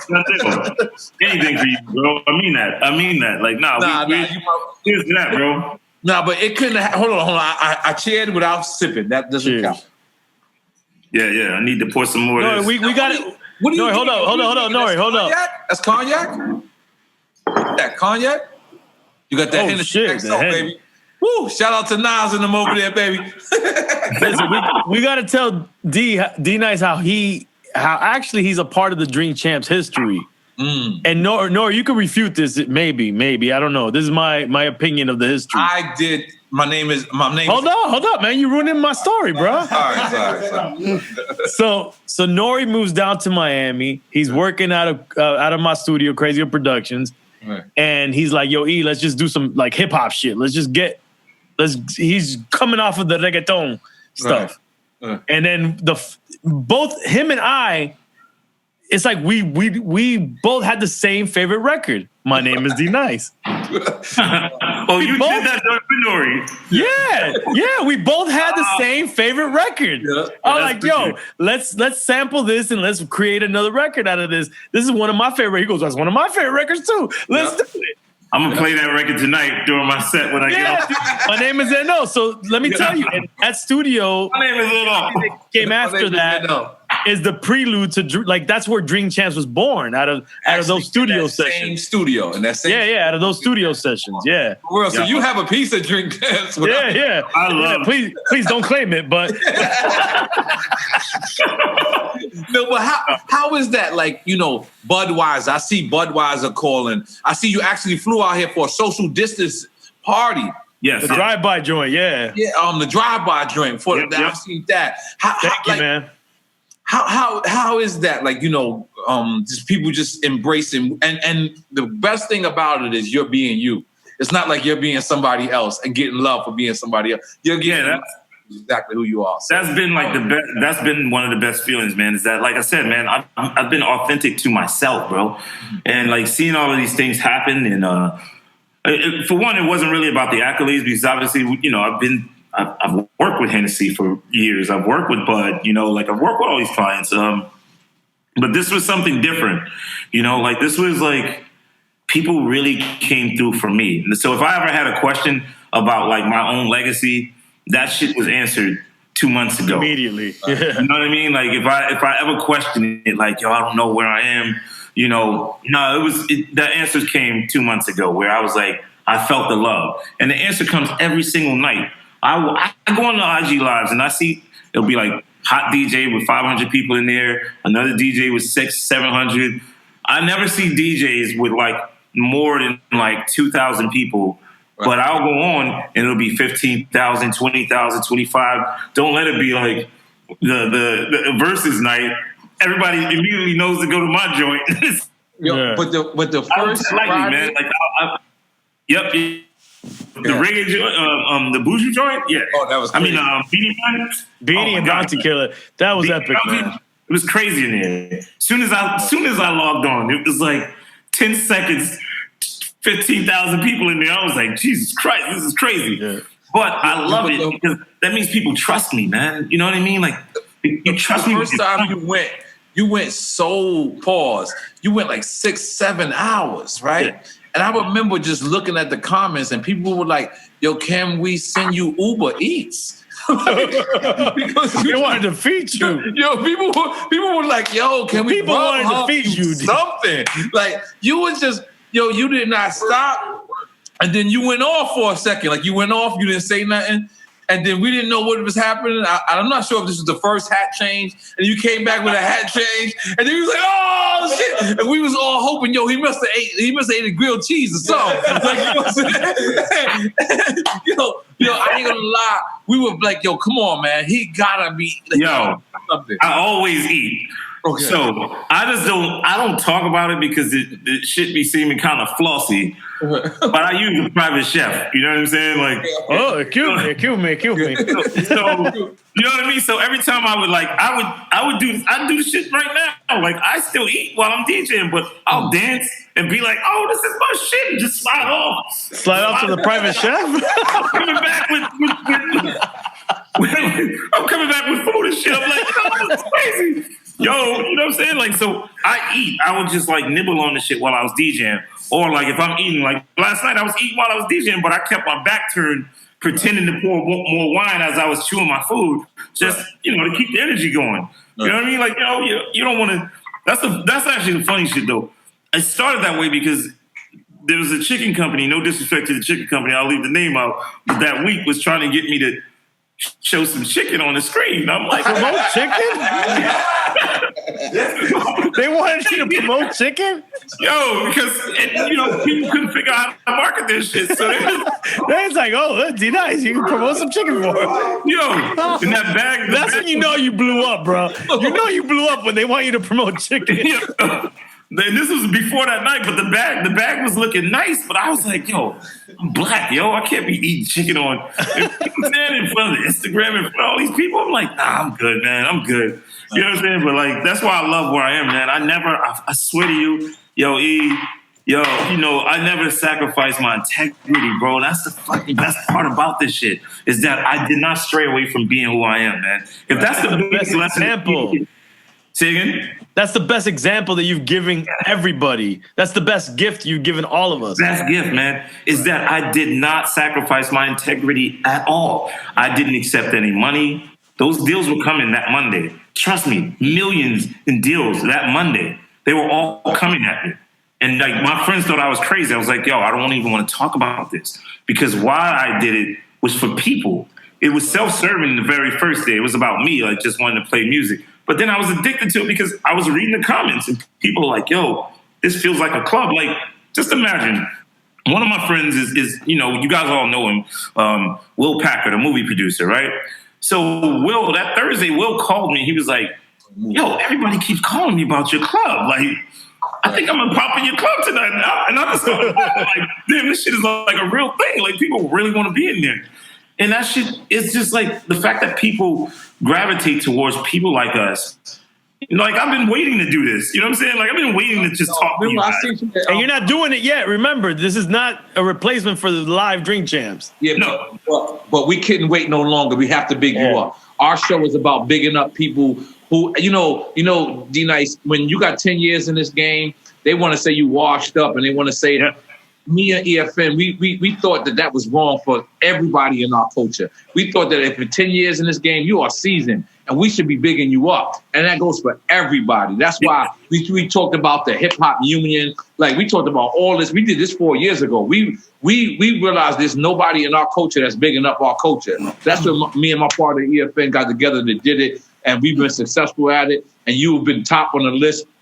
You have one. You're not only one of my favorite rappers. You have one of my favorite songs, and now you produced another one of my favorite songs, Self-Destruction. Oh my God, man! But I know I'm bouncing around a little bit. Do you think that's something that we need right now? Like, you know, We Are the World. Self-Destruction was a We Are the World to me. Yeah, that was modern day self-destruction. Like if I had to choose between We Are the World and self-destruction meant more to me. You know what I'm saying? Because I couldn't identify with everybody on We Are the World. No disrespect to that. But I knew who Stetsasonic was. I knew who KRS was, and so on and so forth. I didn't know everybody on We Are the World. Is self-destruction something that we need nowadays? I mean, the record, the actual record. And they tried to do them over and over, like a couple times, but it just hadn't had the same effect. Yeah, like, I don't want to be involved because it's usually always the same dudes trying to do it. Like, you know, the guys that did the original. Like, now we want to come back. And no, now we need Migos and Little. No, yeah, we need it to be modernized. Like, it needs to be modernized. You don't need it from my generation because it's talking down on people. You know what I mean? Like when we first came out, Melly Mel hated us. Like, he didn't rock with us at all. With who? With BDP or Self-Destruction as a track? BDP. Oh, okay. BDP. Like, Melly Mel hated us. That's like the first verse of Poetry. KRS Poetry. That was actually a rhyme he wrote. Like he did that on stage in front of Melly Mel. Like, yo, that's crucial that you're saying this. Though this is crucial because that means that shit ain't changed. No, because a lot of the elder statements seem to be a little bit mad at people who made more money than them. Is that accurate? That is accurate. Okay, continue. That is accurate. You know, like, I mean, I see that now with a lot of DJs from, like, I mean, one of my favorite DJs hit me up, sent me a text last night, like, yo, when did you start playing slow songs on a Sunday night?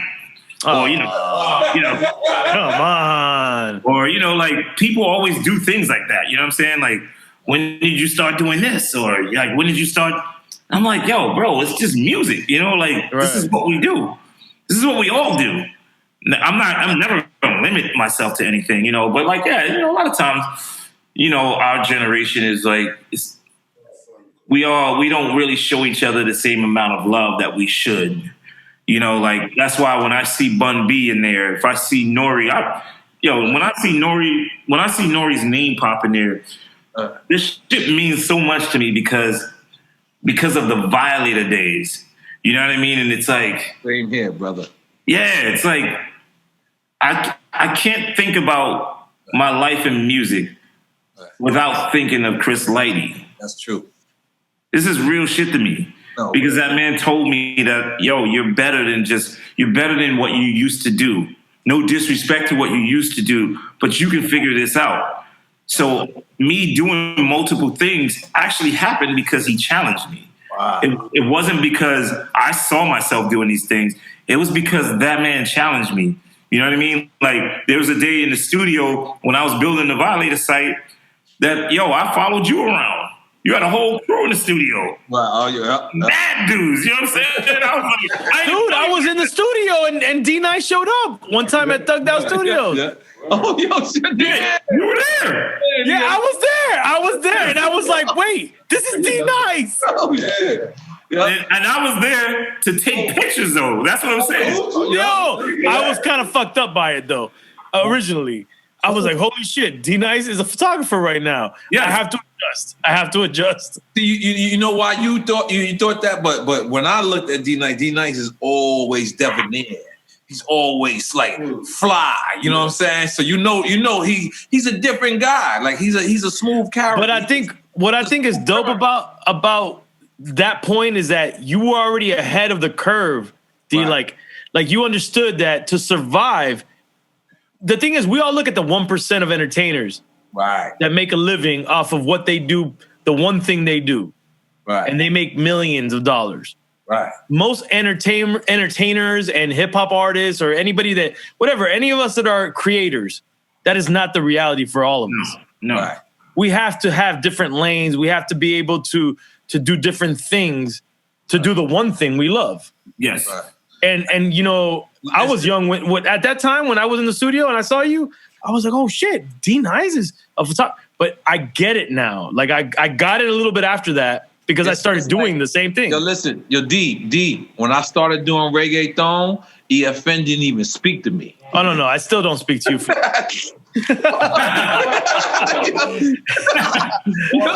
All Fat Joe. When I did reggaeton. And ain't no disrespect to reggaeton. Disrespect to you.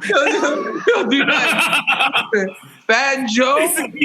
Two of my closest friends, DNice. Two of my closest friends. They said, what are you doing? I said, reggaeton. They said, click, click. I don't know why. In my mind, both of their numbers magically changed. Right there.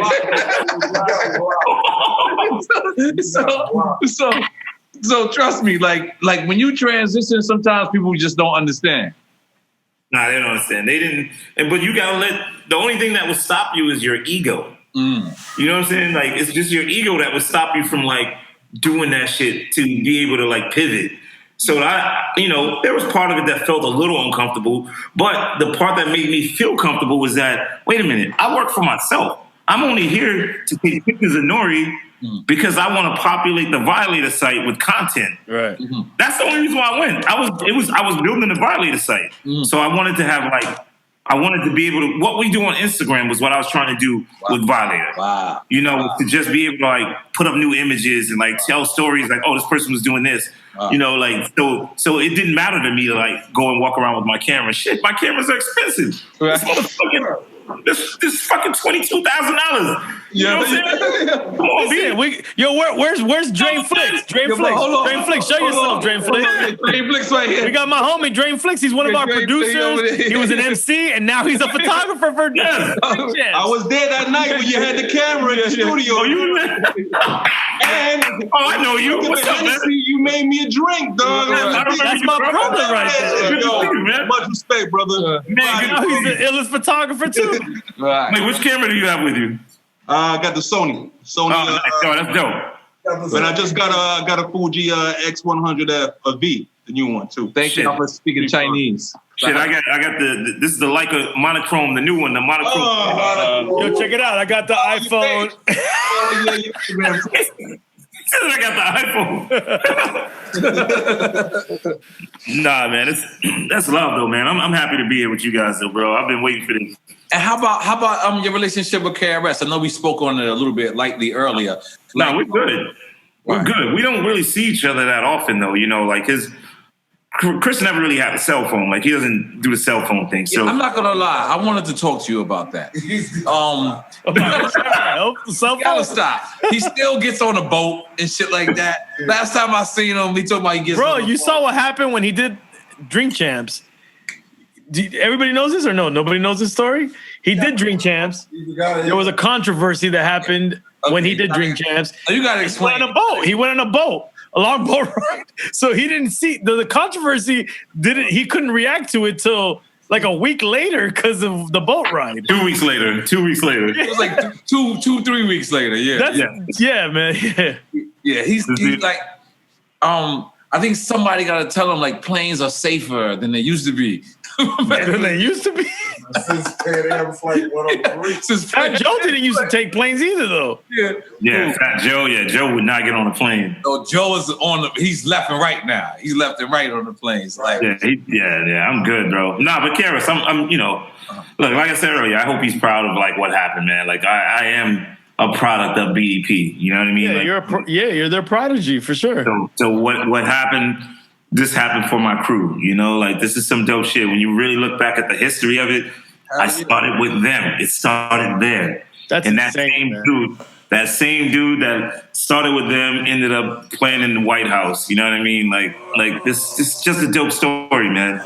It's a dope story. I can't wait to like properly tell my story one day. You know, like because people should know the ups and downs. Like that's where the inspiration comes from.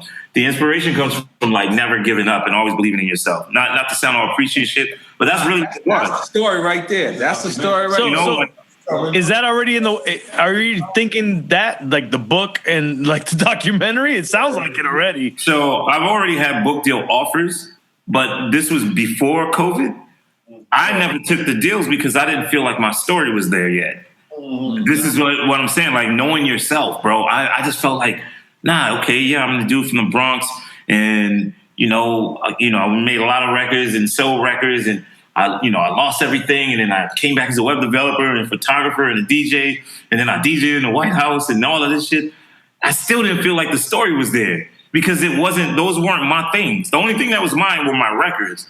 Right. Other than that, I was building shit for other people. It wasn't until this hit where it was like, my story is here now. Because what I did fucking like really did contribute to inspiring the world. Right. So like now my story is there. Like now I'm excited to tell the story. Like, right. And what's ill about the IG stuff is that it's self-produced. True. Like nobody produced it for you. Nope. No club promoter promoted it. Nope. It's just self-produced, and that's what's so dope about it. I didn't even think about it from that perspective, but you're right. Yeah. Your daughter, you got to give your daughter the producer credit, right? Because I think she was the one telling you who was doing it. My daughter was because I don't know why I didn't think of this early on. I would stream from my iPhone. So if you have your phone, I'm 49, so clearly my vision isn't the same. You know what I mean? Like, yeah, I'm blind. Don't worry. So, I'm turning 45 on Thursday. Yeah, I couldn't. You turn how old? 45. Oh wow, yeah. I couldn't see the comments. You know what I'm saying? Like I couldn't see anything. So my daughter would text me to my iPad like, "Dad, so N.O.R.E's in there," and then this person is in there. Like she would just tell me all of the people, and then I had to tell her. I was like, "Babe, tell me some regular names too, like." Because I want everybody to feel good. So my daughter, you want to hear Tom and John? Yeah, she would just shoot me over names. But now, like my shit is all. I use the iPad. You know what I'm saying? Like, yeah, you got like movie lights in that motherfucker, like old school movie lights. You got. That's my C lamp. That's my C lamp. Oh, you got the light from Casablanca. It look like the light from Space Man. That shit was more decorative.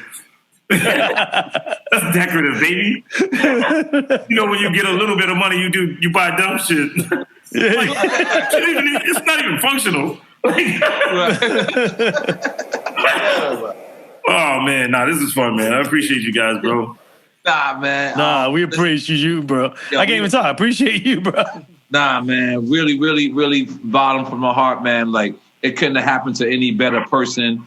Absolutely.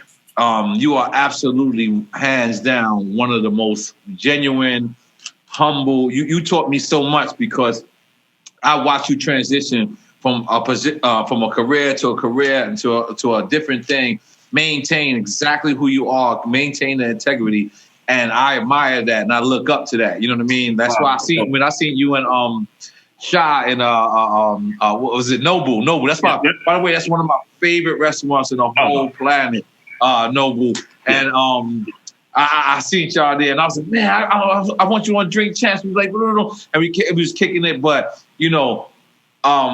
getting back to the matter at hand, when I seen the explosion and I seen everything that happened, I couldn't. Everyone from EFN, everyone, we was just texting each other and was just so happy. We're just happy, man. And the thing is, I'm old enough. I'm 42. I'm old enough to remember when it was Eric B and Rakim. I'm old enough to remember where the DJ actually came before the artist, and it was because of that very moment. It reminded me of that. You know what? Artists can go up for about a half an hour, 45 minutes, and just rock their own records. After that, we got to say goodbye. You was out there 6-7 hours. No, 9 hours. Ooh, damn, dude, half a day. I was 9 hours just playing music. I'm like, yo, this is crazy. Jesus Christmas. Yeah, yo, we don't play 9 hours, man. Nah, that's not normal. That's how you get the hunchback. Yeah. I got my hunchback from DJing in the club back in the days. Yeah, I'm over here struggling right now. I'm like, the entire time we're talking, I got my eye on this joint right here. I'm like, yo, I'm about to put this on. I got one of those too. You got this? Yeah. Yo, that's a massager. That's a massager joint. Yes, I'm sitting there looking at y'all. I'm like, yo, what is this? I got the same shit at the crib. I'm like this. I'm like, Yeah, man. I can't wait. As soon as we're done, I'm plugging this in. But yo, let me tell you, what's dope about everything you've done and everything that's come with it is that you didn't keep it to yourself. No, you put on the ladies that deserve it. You put on your crew, the originals. The originals, I respected that. Stretch Armstrong, so dope, man. Clark Kent, Tony Touch. Oh, Stretch Armstrong, Rich Medina. The thing, look, man, I just wanted to be that person that I wish someone else was for me back in the day. Not to say that they weren't, because KRS and Scott, those guys took a kid that really didn't know anything about music and gave me a career, gave me a life, so I get on, you're supposed to look out for your boys. Now we got a platform. Before we had, under 200,000 people. Now it's 2.4 million people. Why not put your crew on? Let them know who this person is. Or, somebody was like, yo, you should do one for all ladies. And I was like, yo, you know what? That's actually a dope idea. Dope. Do it. Then I was talking to my boy. We worked together with Chappelle. I was like, yo, you know what? Why don't you play jazz on my joint? Use the full band. Because he was getting 45 people in his IG live. And I'm like, yo, you get at least a couple of thousand if you come on this joint. Consistently had 8,000 people in there just listening to him play jazz.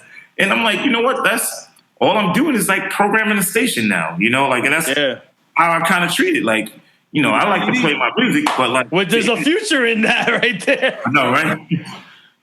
Hey, listen, it's gonna be a new business. Cheers to that. I'm about to pivot again. Hold up. Cheers to the pivot. Yeah, cheers to the pivot. The constant pivot. Cheers to Chris Lighty too, man. I miss him so much, man. Yeah, are you under management now? Is there anybody? I see. Oh, you know what? I seen you in the Rock Nation. Not Rock Nation. What was it the other day? It was Tata's. Oh yeah, Tata's. Yes. Tata's birthday. No. I'm self-managed. I've always been managed by my company, DNice. I have two assistants that work with me. I'm never going to be managed by anyone. I have no desire to do that. I have the desire to build my business. When I'll be 50. I can't be the dude be like, yo, what do you think about this deal? Right. Nah. You already know what you want out of the deal. Yeah, I already know, right. Yeah, I know what I want. So if I'm not going to get what I want or close to it, then I shouldn't do the deal. You can't really convince me to do that, and no manager. And first of all, a manager would have told me to stop DJing online. Wow. To just, get the check now. And been like, yo, you don't need to do it anymore. You're going to be oversaturated. Yo, you know what ended up happening? I ended up with another 1 million followers. You know what I mean? Like, so then that automatically changes all of the rates anyway. And I never charged anyone for anything. I just did what I loved, and I followed my instincts. You know, like, look, when quarantine is over, the silver lining is that I know that I'll be remembered for doing something good for people. Okay. And I know that I can walk away from this knowing that I did this shit from my heart. You know what I mean? Like I know that. Like, there's nothing, I can smile when this is all over, like, and like people, I read comments that people post, and like, a lot of people post some slick stuff, and I'm like, I'm gonna walk away from this feeling like I'm extremely proud that I did not sacrifice myself. I didn't shit on anyone. I don't speak badly about anyone, and you know what I mean. I go into other people's IGs. I'll leave a comment just because I know people will say something like, "Yo, DNice is in here." You know what I'm saying? Like, I'll put other DJs into my joint. I do all of that. I will forward people like, "Yo, I'm done for the day." Like today, I did a quick set earlier. As soon as I was done, I knew Maceo was in there. I'm like, "Yo, Maceo, you rocking?" Like, "Yo." So everybody, you should go and support Maceo. Shout out De La Soul, Maceo. Yeah. So it's like, that's I like that. You know what I'm saying? Like, I like knowing when this is all over, like, be like, I did what I could for my hip hop people and just for people in general to keep people inspired, man. And I'm grateful. I'm grateful to have the opportunity to do so. Man, yo, salute. I salute that, man. I appreciate you guys, man. Thank you so much. And once again, this is not like the official one. This is, just. Nah, you have to join us. Don't play with us, man. Come to Miami when it's all over and join. Look, I hit you. I was like, wait. I was like, wait. I was supposed to hit up EFN. Like, hold on. Then I was like, what? I was like, why are we DMing, bro? Just join my number, man. Like, what are we doing? Like, I wish I'd have knew when you came out here, because we could have did a great social distance with masks and still did it in person. But don't worry. No. We're going to do a legit Dream Champs. You're going to get shit-faced. You're going to get shit-faced on Dream Champs. And we want to tell you.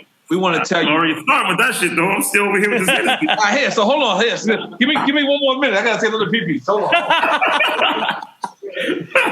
Yo, okay, so look. Now that you said that you produced Self-Destruction, give us a story from that whole recording session. Damn, anything interesting with Self-Destruction? I mean, were you there during the whole recording of that? The only people I wasn't there for was for Public Enemy. They sent the two. I was about to ask you about Public Enemy specifically. How about Heavy D? Yeah, I was there for Hev. I was there like the first day everyone was in there though. The first day, like LL. Wait, everybody came to that session? Yeah, when we first started working on it, like we were at Chunking Studios. Like LL was there because LL was writing Light's part. You know what I mean? Like it was just we had the beat going. Wait, but why wasn't L on it? I don't know. I mean, he wrote her part. He wrote Light's rhyme. Yeah, he wrote. Hold on, my back is bothering me, girl. I need to get comfortable. Shit. This is DJ life, bro. Yeah, listen, I got it at the crib. I was struggling. What is that? What is y'all rich dudes? Both of y'all identify with that. It's not rich dude shit. You can buy that shit for $49.99 on Amazon right now. Yeah, it don't look $49. Exactly. You need this, man. Yeah, man. That shit. If you can't go to a masseuse, that shit got you.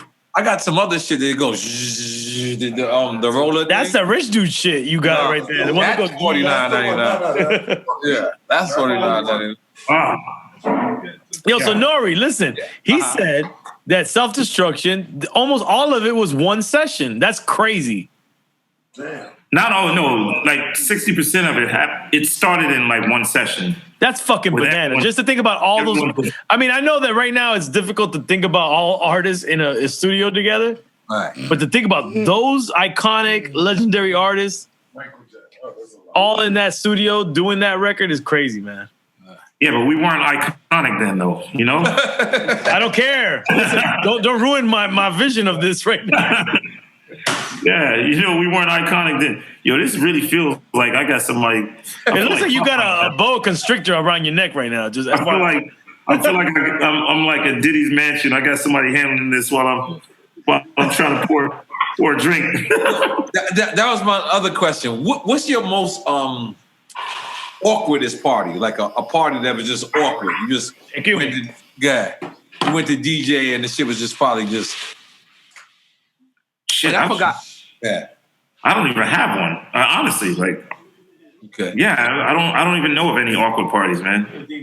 I forget. I had a party one time. I forget what was like one of these guys that hosts. I think it was Johnny Carson or one of them guys' sons, and it was like just crazy. It was a balloon party. So we went in. It was just a balloon. I had never experienced some shit like that. I'm drinking Cristal, and it just balloons just everywhere, and it was like that was a little awkward for me. Yeah, that sounds crazy. No, I've never had one of those. A balloon party with Johnny Carson or something. Something like that. I think it's Johnny Carson's son. I'm not sure. Yeah, nah. Damn, I've never had anything weird, man. I really listen. My DJ career has been outstanding, bro. And you like festivals, the South by Southwesters? You like that? My sneakers always get messed up every time I go to it. Like that's. I do like the festival. I just like watching people dance, man. Mm-hmm. You know, like watching people have a good time and really and just celebrate music. You know, I can't wait for this to be over because I want to hit the stage. You know, like my goal, N.O.R.E, man, is like my goal is to play the Hollywood Bowl because it's an outdoor space. And I feel like during this time of COVID, people have gotten closer to their families.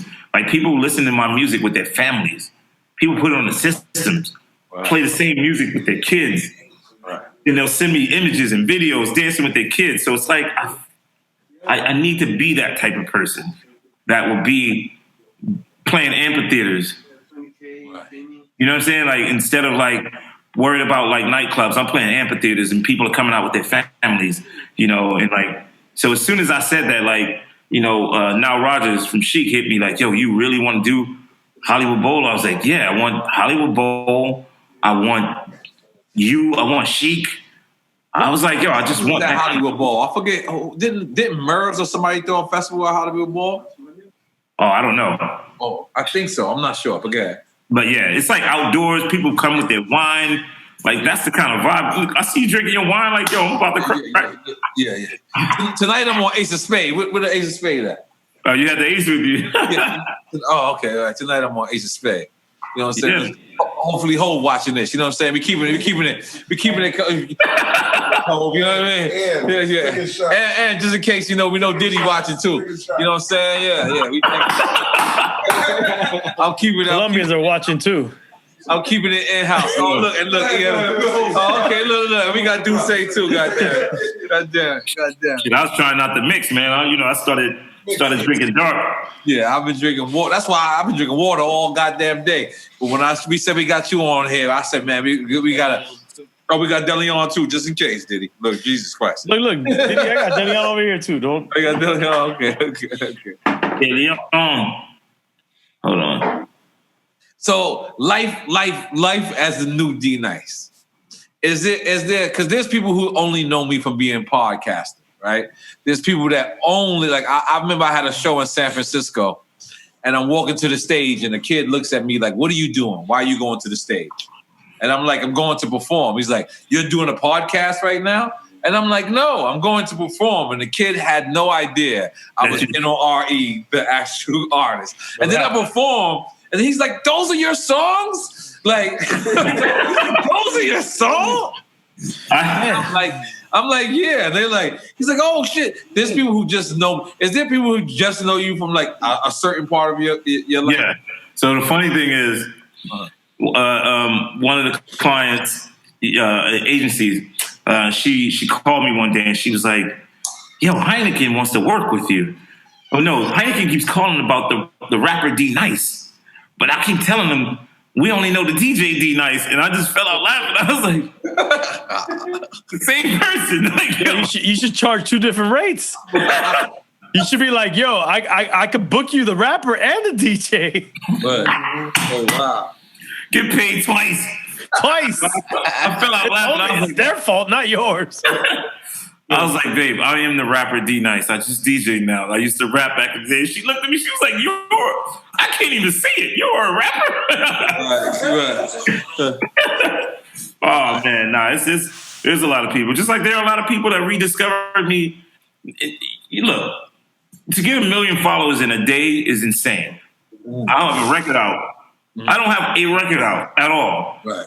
And in one day, 1 million followers is absolutely the most insane thing. They were like, we've never seen numbers like grow like that. Like, you could be crazy and put out a record out now. It'd be crazy. Oh yeah, no, the DJ project is coming. Oh yeah. I'm about to be DJ Khaled. Yeah. That's something, Chris Lighty. That's something. Another one. Oh no. And you know what the goal would be, me looking from the outside in, is to keep that same energy. And the thing about it is, right, sorry to be like to break down, but I'm gonna tell you this is how I look at it. To me, DJ Camilo is probably one of the best international club DJs. When every international is in there, I think DJ Camilo is one of the best. Yes. I think just on a party tip, Kid Capri is nobody messing with Kid Capri. On the radio, I don't think there's nobody messing with Funk Flex. In the morning time, there's nobody messing with DJ MB. When it comes to global music, there's nobody that can mess with DNice. Like there's anybody that I could walk into the party, you're gonna please them because you have a certain niche. Of playing a type of music that the hardcore dude is gonna like, the soft person in the room is gonna like, and the medium person is gonna like. Yep. How did you develop that? Because of that story that I shared earlier, when the hip hop, all I wanted to do was play hip hop records, and hip hop dudes wouldn't let me in. But I had to go the other route. You know what I'm saying? The only person. And this is no disrespect to the originals, because Clark Kent and all those guys are like my best friends. Like we talk every day. But the first person that ever looked out for me as a DJ was DJ Scratch. DJ Scratch was like, yo, when I called him, I was like, yo. PMD, Busta Rhymes DJ, just for anybody who doesn't know. Scratch Vision. Yes. So he was the first person that was like, when I called him, I was like, yo, I'm coming back on the scene DJing. I got a little party I'm doing on Wednesdays. That's when, back in the day, you had to name your shit after candy bars and all that shit. Good and Plenty Fridays and Juice Tuesdays and all that. So I was like, I'll enjoy Sunday. Yeah, exactly. I named my shit Superfly Wednesdays. You know what I'm saying? I photoshopped my face on Superfly. Thought I was doing cool shit. I was like, oh, the Superfly Wednesdays. So Scratch was the first person, man, and that $150 that they gave me, I was like, yo, that's all I offered to him. And he was like, nah, I'm good. I don't need that, bro. I'm good. I just wanted to rock with you. And he came, it was 10 people in there. Wow. It was 10 people in there, bro. And I will never forget this. There was a woman that came every week to my party with her husband.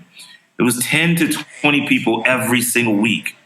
And that woman said to me, she's a professor at NYU. Her husband's a firefighter.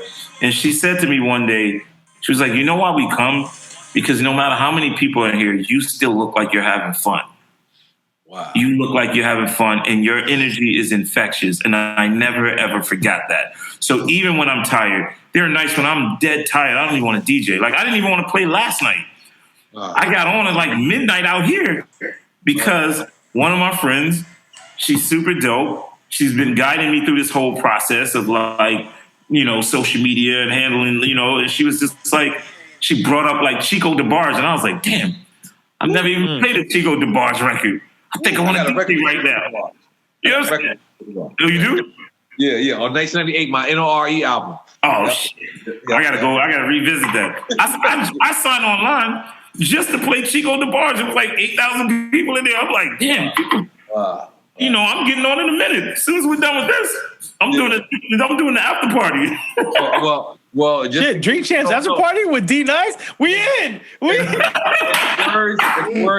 The words of what's the guy? I forget the guys, but it was you got the juice now, buddy. Yeah, you know what I'm saying? If you ain't never known, man. Come on, man. And I couldn't be like I said. I started this interview off with saying what me and Fat Joe say on the side.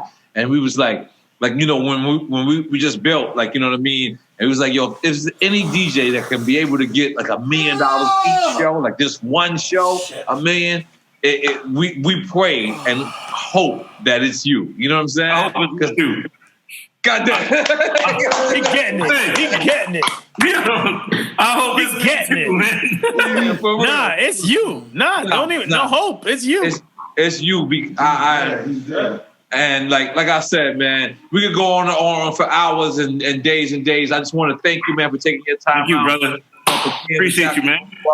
And staying who you are and holding down our culture. And, you know, besides, you know, me as N.O.R.E, the artist, and EFN, the artist, you know, as a person, I lived to these moments of you getting on there and just jamming, and you know what I mean? And like, you know, we were really stuck in. We was taking this serious as every other American should as well. And we was taking this very, very serious. And you kept us alive, man. You sincerely did, man. And through the music, and you healed the country, bro. That's basically what you've been doing. Yeah, you held down us. Like I heard a person, you know, when that person say, such and such is in the house, and then they be like, yo, such and such is in the building, and then such and such. I never heard somebody say, such and such is in the planet. Like, like you were in the planet, my dude. Like I knew I was partying. I knew I was partying next to a nigga in Moscow. Like what I was smelling people underarms. I knew they wasn't from America. Like I knew where they were from because it was your party, brother. And you know what? We appreciate you. We love you, man. Love you, man. One love, man. Drink chats forever, man. And we look forward to you being here with us in person. Yeah, in person. I can't wait, man. Well, guys, EFN, man. Yeah. Brother, man, seriously, thank you for following up, bro. Yeah, I'm so happy to be here. Cheers, fellas. Thank you, man. Appreciate you. Peace. I killed that with the underarms, right? The underarm. That's true. That's it, man. Great job, man. Look at you, bud. Like, you already took it. You're not my dad. You're not my freaking dad. Okay, yes, man. How you know, man? Are you talking to me like that, bro? Who are you? All right, yo. I'm expecting you're not. I tell you what to drop the joint. Okay, we're gonna recap. Yeah, let's do it. Yo, what's going on, man? That was a great one, bro. Yo, we had Gillie the Kid. Gillie the Kid. Yo, Kate, let me just point it out there. Came through at the last minute. We were supposed to have a different guest. We're not going to say that. A huge guest. Huge guest. And it doesn't diminish his hugeness. Doesn't diminish it because, you know, Gillie is right there out there busting ass, doing his goddamn thing. Pause. Yeah. No, you know what I mean? You know. And, pause. And we had the legendary DJ DNice, man. Legendary rapper. Bro, you know I got hyped already. I was extremely hyped. You know, so much history there, man, from BDP to wherever you want to go with it. Guy's crazy. Bro, he told us that he produced Self-Destruction. That was crazy. I feel like I'm not hip hop. I didn't know that. No, I didn't know that. I didn't know that, bro. I still feel hip hop, but I didn't know that. My hip hop card, and I gave it back to myself. I took it away, and I gave it right back to myself. Give it back to yourself in the morning. Give it back to yourself at night. Put it with a Tooth Fairy be at, and then you come back to the morning. Nah, it was epic, man. It was epic. Yeah, DNice is like, what people don't understand is like he's out of here. You know what? Let's just say this. Both of those brothers, man, you know, Gillie and DNice, two humble brothers that has had a chance to come to the forefront. Transcend. You know, Gillie, was out there being a rapper and then, you know, had a little dry spell and then look, flourished to the front. DNice told you about his little dry spell. Look at it, flourished to the front. And we happy to support them in the beginning, in the middle, and yeah, we will never stop supporting. Huh? We'll never stop supporting. That's the thing. That's exactly what we do, man. Yeah. So EFN, God damn it, man. I'm gonna finish this and then I'm gonna spray all my crib down because and open the windows. Yeah, I got Boris. He's dirty, man. Boris is dirty right now. Oh, Jesus, man. You didn't lose the light. Salud. Salud, man. Another great show, man. Cheers, quarantine champs. Yeah, I'm expecting, bro.